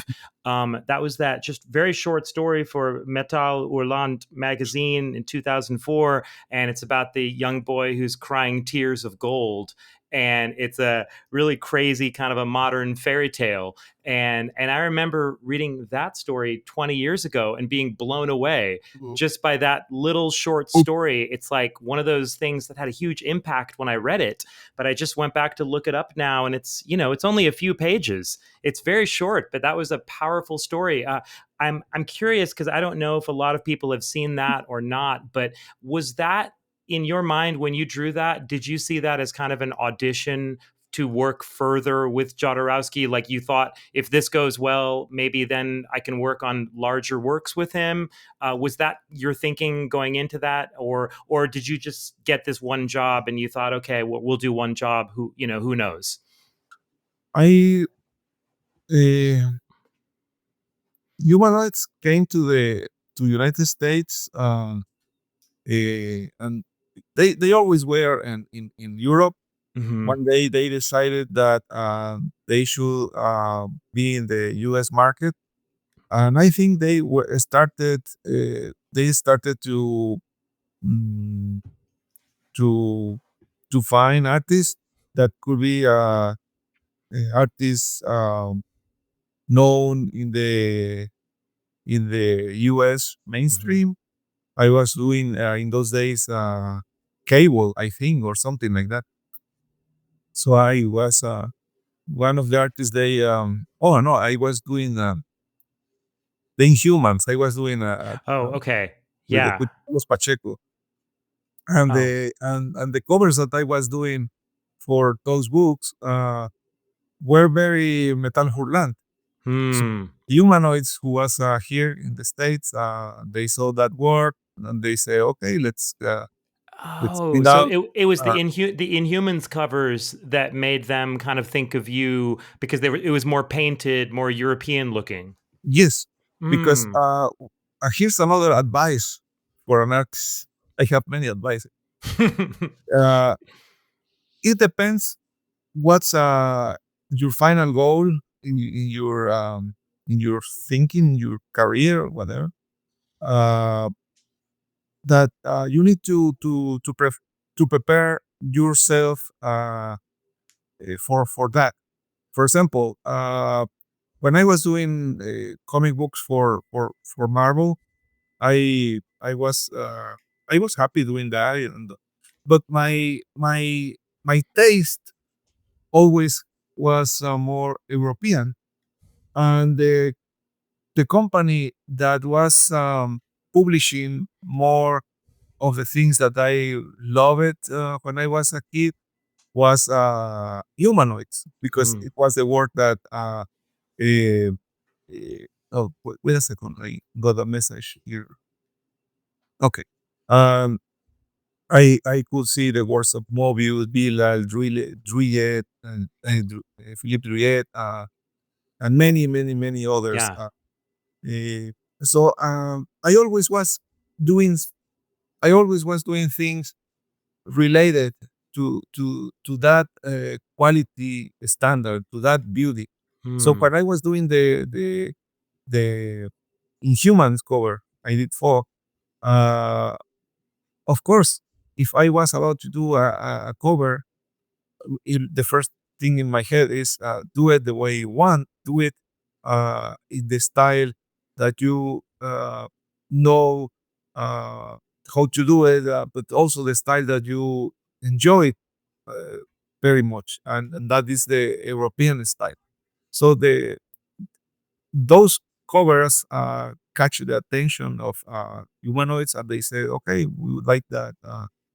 They contacted me. I had a conversation with them, and they said, we are planning to release the Metal Hurlant magazine in the States, Mm-hmm. but with some stories made for not for European artists, but artists who works in the U.S. Mm-hmm. market. And I said, okay, well, sounds good. And they said, and Jodorowsky is about to write the stories. Huh? Hmm. Probably it will be not too many stories because he's busy doing something else, but maybe we will ask him for maybe 10 stories or something like that, no? And we would like that one of those could be for you. And I say, okay. Hmm. So uh, I remember that one day I said, I agree. I said, yes, of course, I would like to do something like that. I I, I remember that they said I got a phone call and they said Jodorowsky is coming to Los Angeles for something. I don't know. We would like that you could meet Alejandro and have a conversation and talk about working together. And I said, Mm-hmm. okay. It happened. I was living in San Diego, and I came to Los Angeles. I met Jodorowsky. Uh, it was not the first time because I knew about him uh, because he before he was living in France. He was living in Mexico, so in Mexico he is very well known. And I also had the opportunity to to meet Alejandro in San Diego some years Oh, before like in at the Comic Con. the Comic Con, and Yeah. it was not something completely new for me. Right. But he Okay. said, Okay. "Oh, well, Alejandro, how are you?" And we Mm-hmm. had a conversation. The conversation was about that that story that he was about to write for Metal Hurlant.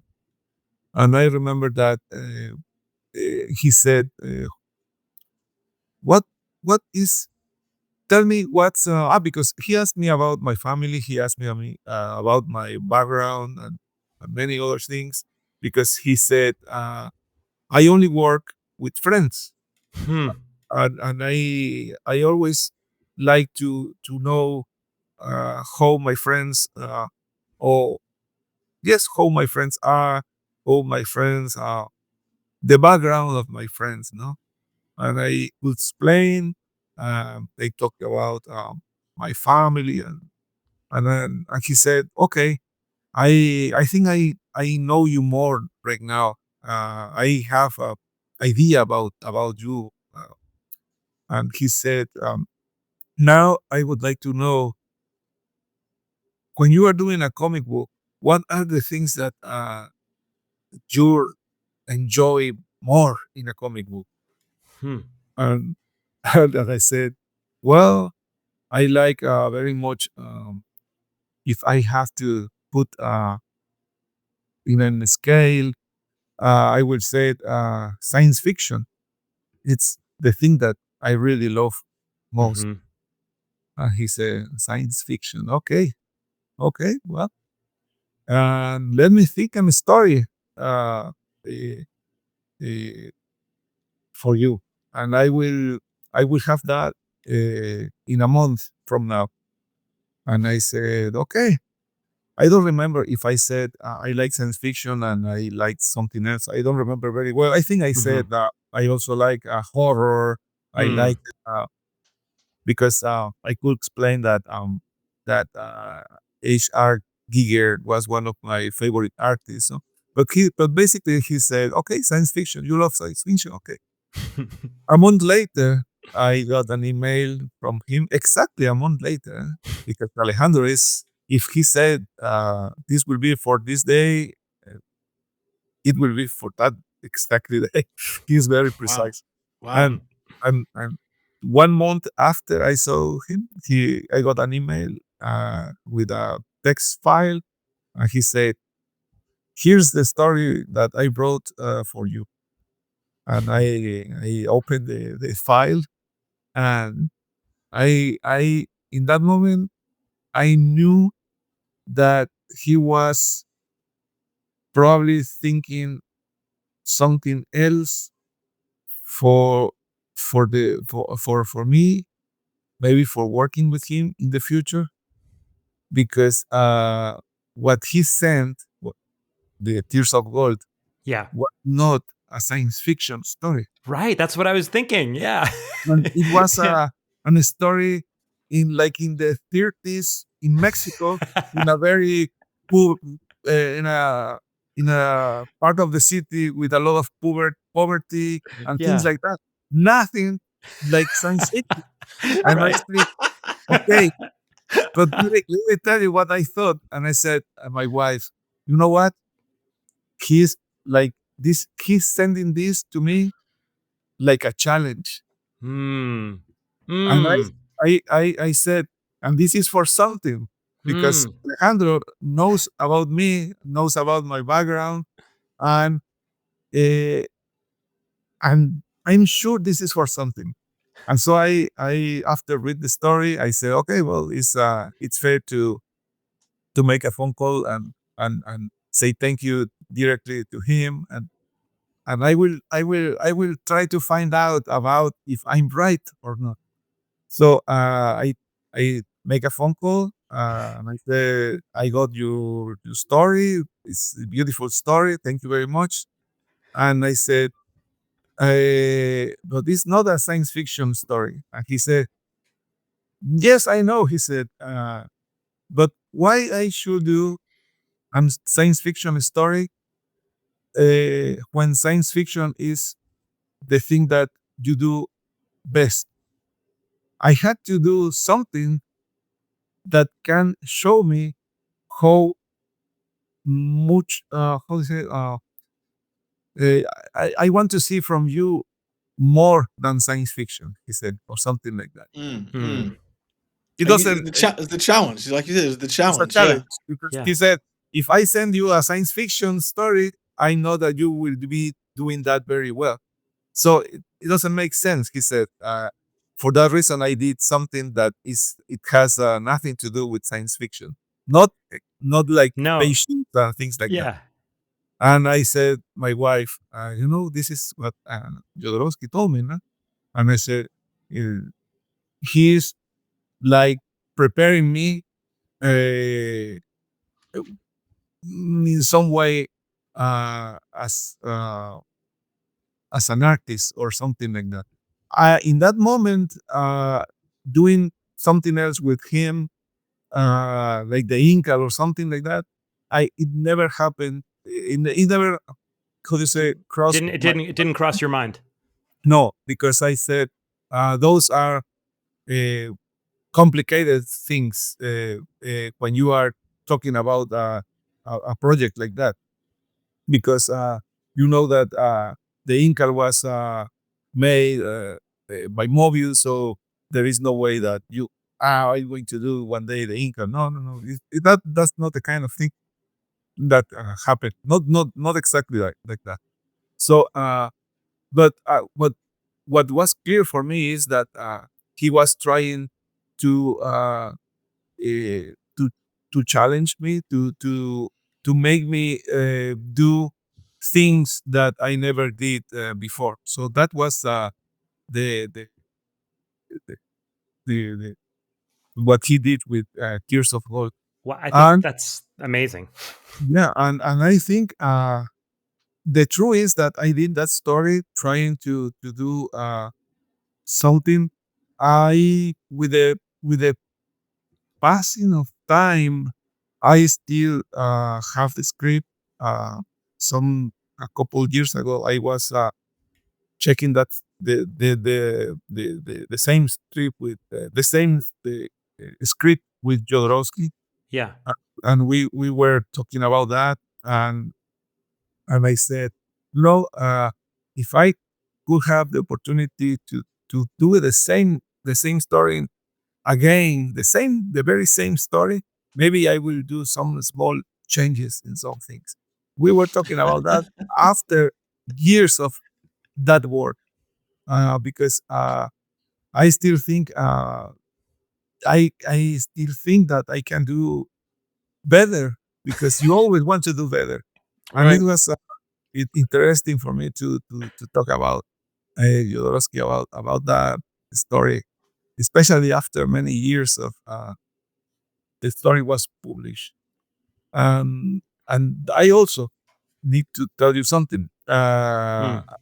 about advices for an artist, and Hmm. maybe I will finish with that, because Okay. I don't want Sure. to make the people worry. Sure. Yeah. So there is something that happened very frequently, or not frequently, because it's but it happened when I go to a comic convention. Hmm. There is always someone who shows in the convention and go next to you and say, Ladrón, I would like to get an advice from you about how to enter into the comic uh, world, or Hmm. how to say. Okay. Uh, oh, okay. Are you an artist? Yes, I am an artist. I like to draw. I like to, and sometimes they have samples of their work. And I said, okay, you want an advice from me about how to how to enter to do comic books. And I said, I'm going to give you one advice, and it is not the advice probably that you want, You want to hear? because and and the advice is very simple. One day you go to a comic convention with your work, you show your work maybe to an editor, and the editor says, wow, it's really great. I like it. And one, if all the things are in place, I don't know how to, maybe you will get a job from a publisher, because maybe the editor was happy. Maybe the single thing that you did was exactly what he liked it, or he said, Hmm. oh, I don't have seen many things of this artist, but the thing that I saw, I love it. Even that he doesn't know if you can do some other things. The opportunity that maybe you will have to do something with a publisher, maybe it's not too difficult. Maybe it's not. And I said, when someone asked me about this, I said, maybe the the maybe doing something for Marvel or DC, maybe that is the easy part of this, in my point of view. And you know why? You know why? Why it is? And I said, it is because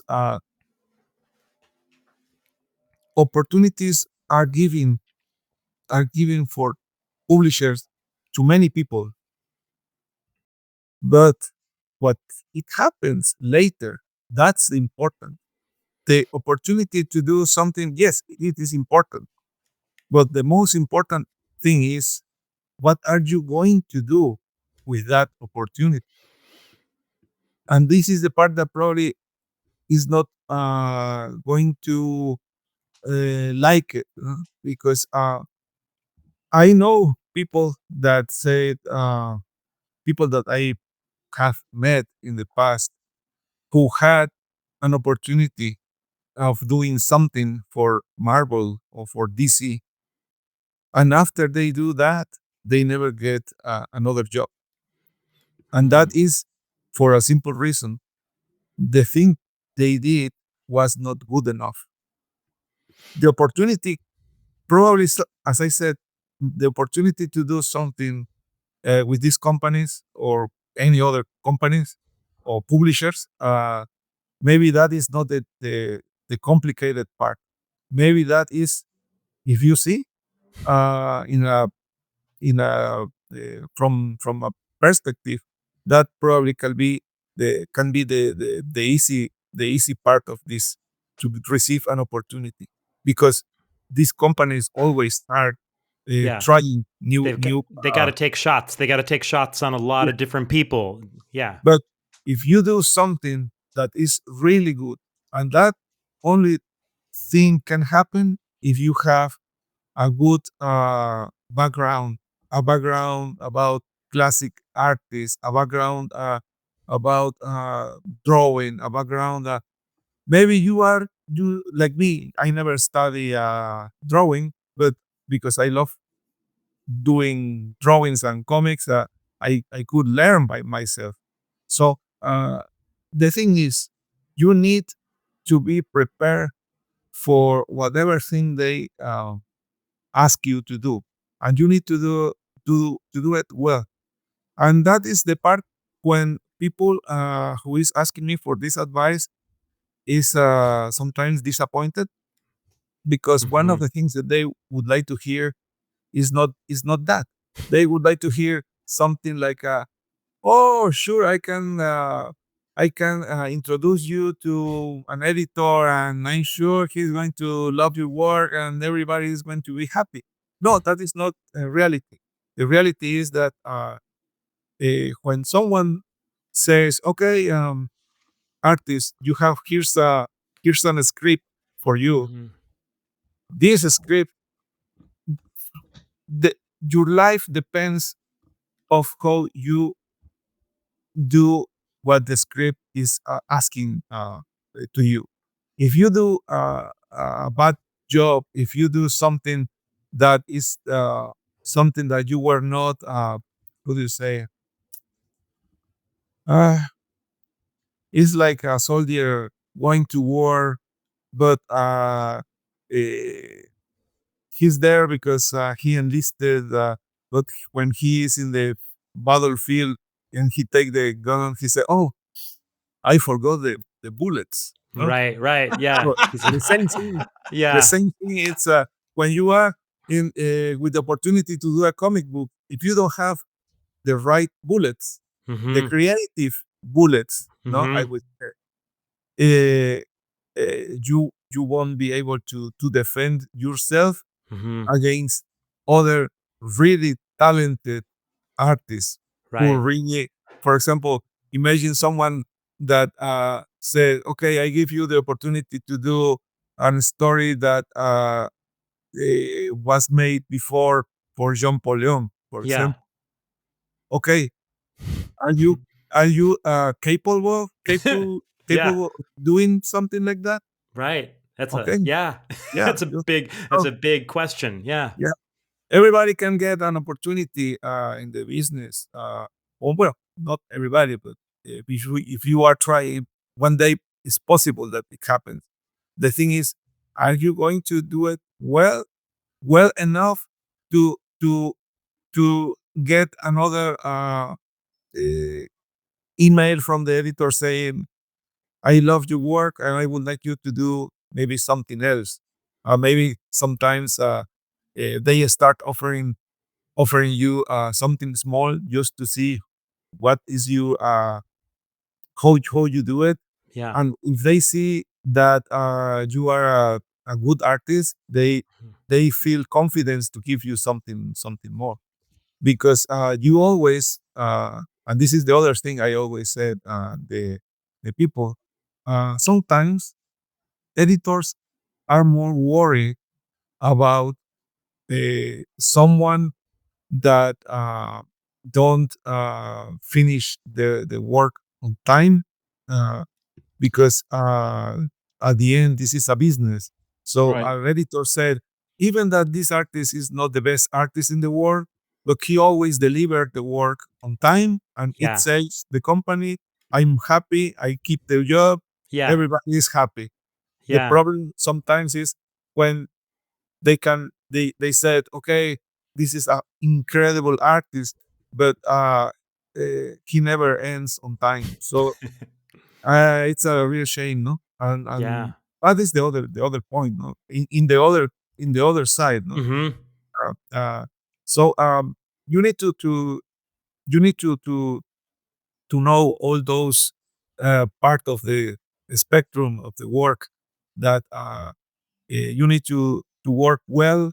You need to be someone that give enough confidence to the editor, but also you need to do an artist that can be uh, uh, with responsibility about all the things that are on your side, no? Yeah. How Yeah. Right. to Right. how to do the work the best way, no? So That's that's yeah, that's So fascinating. it's the thing they say in the TV business a lot. They always say, you think the first job is hard. It's harder to get the second job, yes, because exactly. It's yeah, exactly the same. Yeah. Exactly yeah, the same. yeah, Yeah. because that first job, it's the first television job, they bring you in and they don't have a lot of expectations for you. It's like I remember they were telling me when I first worked on Star Trek, they were like, I mean, the expectation was you got to contribute, and to me it was like I just got to like give one good idea a day. I mean, and we're there for 8 hours. If I just give you one idea that everyone likes, then that to me is the win. And then I build on that because they're not expecting me to solve the script and do all the big Yeah. heavy lifting because it's my first time. Yeah. But as long as I do like that, they say, okay, so we can bring you back, like or give you a script, or can you earn that Yeah. opportunity? Because you're right, people do burn out. They get in and they don't do and they go, oh, I missed the deadline, so we get to go, and Yeah. yeah, Yeah, and then you also earn more responsibility too. Like you're saying, Ladrone, like you've said the word responsibility, I think, several times just talking about being an artist today. And I think yeah, that's so interesting because like you take it so seriously and you're talking about these other guys, they come in and maybe they don't take it so seriously. They haven't done the background work, they're not staying up the extra hours, they're not really focused the same way. And in a way, like you keep earning your chance to have greater and greater responsibility, because really, like, the longer you're in this business, I mean, you are, you're continuing the incal for Moebius. I mean, that is crazy. That's a crazy amount of responsibility for any artist to hear that. But I think you were ready for it because it sounds like your perspective from the beginning has been that you're going to focus on your craft, focus on the classic artist, focus on just the craft and not the politics, not the surface, not everything else above, not what's flashy, what's happening now. You're you're still, you're thinking about Carol Day and, like classic old illustrators and, all these people. And I think it shows now because you've taken that responsibility and you've moved it forward now in a way where, someone might think, oh my God, how could you take on all this pressure? But it sounds like you've been taking it seriously from the very beginning. And I think that's something people don't realize when they get into the arts. If you want to have a successful career, is that you've got to really look at it and analyze it and take it seriously. And it's like a calling, it's like when you talk about it, you've got almost like a religious sort of a feeling to it, which I understand, because I feel like that too when thinking about art or stories or whatever. And it seems like, Jodorowsky comes at this from a very spiritual perspective. So it's like it's a responsibility that you're taking on, and you have to meet that to put out that classic work, to put out that timeless work. You have to believe that you have that in you, and you've got to fill yourself up with something. So yeah, I think it's fantastic to hear the way you think about this, Ladrönn, because I think for a lot of artists out there, they don't have a mentor, they don't have somebody who's done it before, and so they don't have the right mindset when they get into it. They're just thinking about, today or tomorrow, but they're not thinking about, like, yeah, how can I create something that people are going to read or look at in 100 years? And like you said, with the Moebius, Dan O'Bannon, Long Tomorrow, people are going to read that in 100 years. The Incal, people are going to read in 100 years. And I think that's an amazing target to set for yourself. Because if you go for that target, even if you miss by a little bit, you're still ahead of 99% of people. Yeah. Because you're aiming at, forever. You're aiming at forever. And so that's a pretty good target, and you're getting closer and closer every time, I think, right? That's the process. What's I would say, that is not only the process, that is I have other word that may works also. That is the formula. That's it. Yeah. That's how you do it. That's great. Yes, it's something like that. Yeah, it's yes, it's correct to say that's the process, but no, it's also that's the formula. A formula is something that you put certain elements mixed together, and it results. It's like a recipe. Yeah, always you can repeat that. That's what it results in. Yeah. Yes, and I think this is something that if you do that well, it will works for sure. Or if for some reason and it doesn't work, at least you will be different to other artists, and you will have maybe if my formula with about the things that I loved with European comics, maybe I would say, oh, it never works, but it makes me a better artist, even that it never works, because I was following exactly the elements that I like very, very much. I forgot to mention other artists that is also sure. one of my biggest influence. And this, I said, this is endless. This is sometimes I don't know how to when to stop. But one of my also favorite artists, Alex Toth.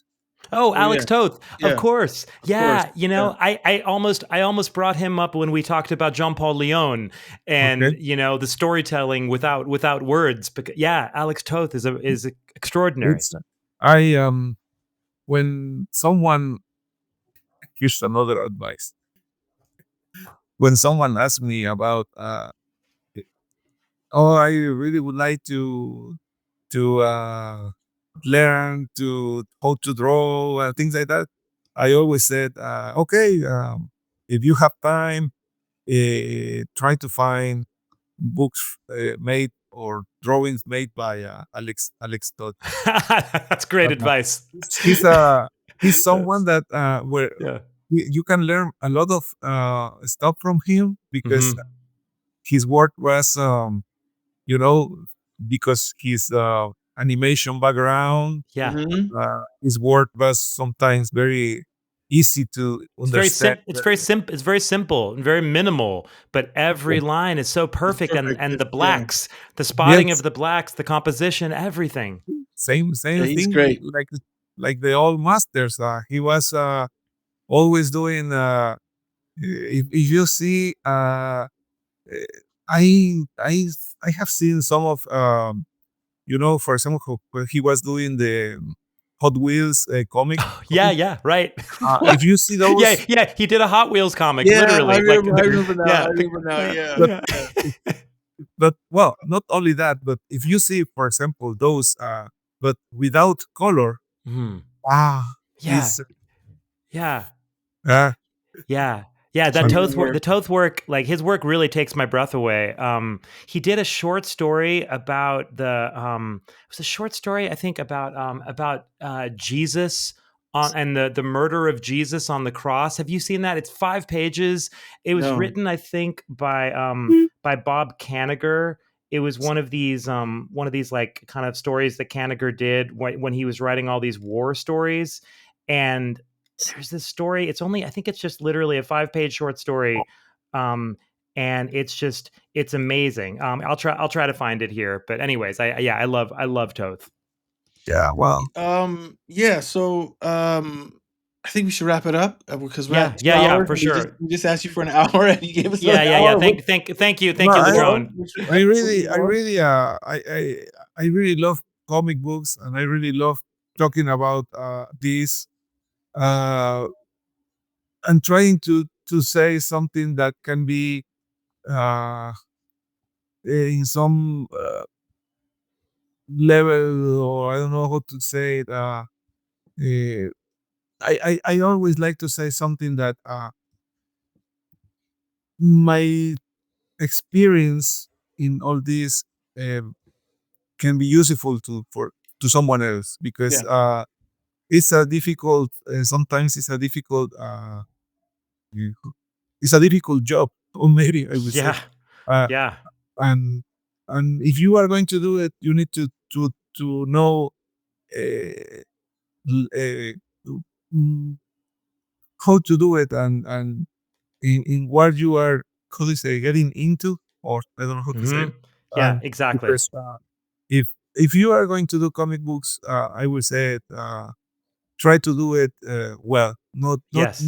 It's not of course you can do comic books and be very popular in, but doing good comic books is uh, is It's not hard. easy. It's harder. It's harder to do It's good. it's Yes. incredibly difficult. And the last thing, I just looked it up.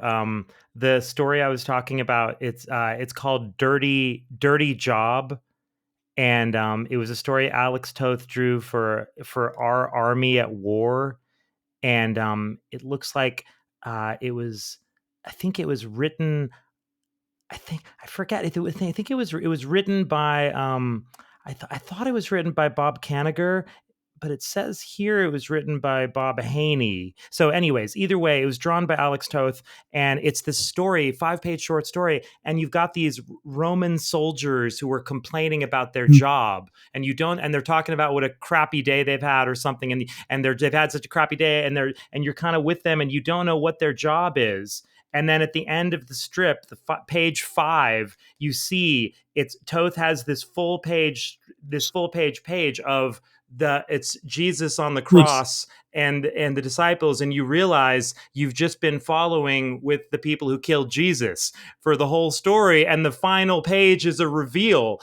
It's a crazy short story, but it's beautifully drawn. They're selling the original pages, it looks like, on Heritage right now. I'm sure it's gonna go for a ton, but it's one of those stories. It's just 5 pages, but Toth drew it. It's perfect, and the final reveal is actually, the first time I read it, it was shocking. Like because I didn't see it coming. So, anyways, so much great stuff we could talk about. But seriously, Ladrönn, thank you for your time. Really Thank you very much. appreciate Thank you. you being Thank so you. generous with your time.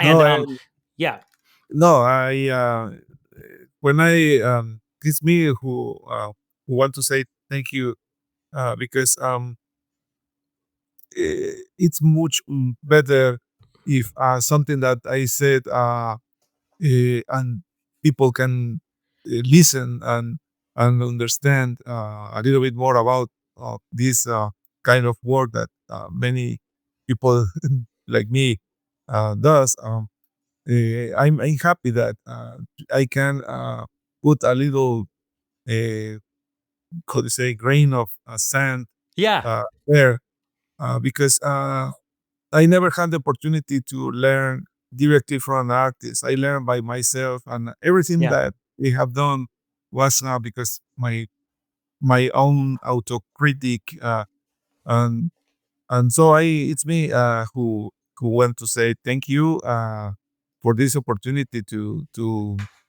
say all the things that even things that sounds a little crazy, uh, but well, it's good for me to uh, to express this, and if someone listen this and learn a little bit from that, that's that's the best part, no, for me. So thank you very much. Wow, what an interview.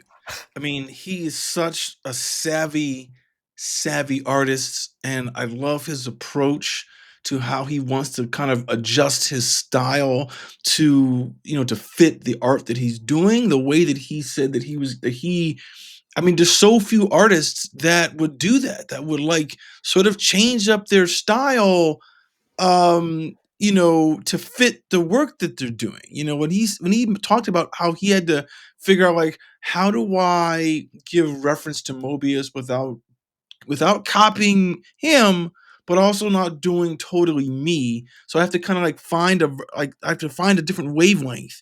I think that is a really, really high bar to put onto himself. And I think he did a great job fucking doing it. So goddamn. He definitely did, man. And yeah, you're right. Oh my goodness. What an awesome conversation to have with Ladrönn. And I really appreciate how seriously he took that discussion in terms of using the opportunity to speak to other artists out there and to share, you know what I mean? Just to share his insights, because we live in such an amazing, like just incredibly fortunate time, because what most of us wouldn't give to be able to hear Jack Kirby talking unfiltered for 2 hours about his process and his insights and how he approaches work.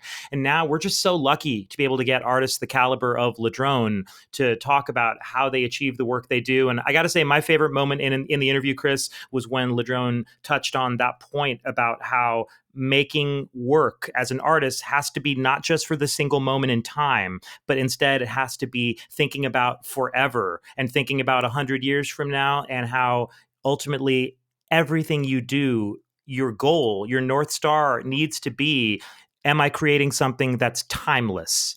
And I think that is such great advice for any artist out there. And as Ladrönn said himself, that's not just great advice. That's not just a great attitude or a great perspective to have. That is the formula. It's the formula for everyone. Okay. Anyone engaged in a creative pursuit, that's literally the formula. And Ladrönn just gave it to you right there. So I think that's just mind blowing. And that's the kind of insight that you don't get every day. So something to consider here. Thank you again to Ladrönn, and thank you to our friend Maria here in Los Angeles at the ACE 121 Gallery for making all this possible. And folks, please go check out the exhibit there in Glendale and check out the work of Ladrönn live in person. You will not be disappointed. And the exhibit is still going up until May 3rd here in Glendale, California, ACE 121 Gallery. All right. Thanks, folks, for listening. We'll see you next time, and take care.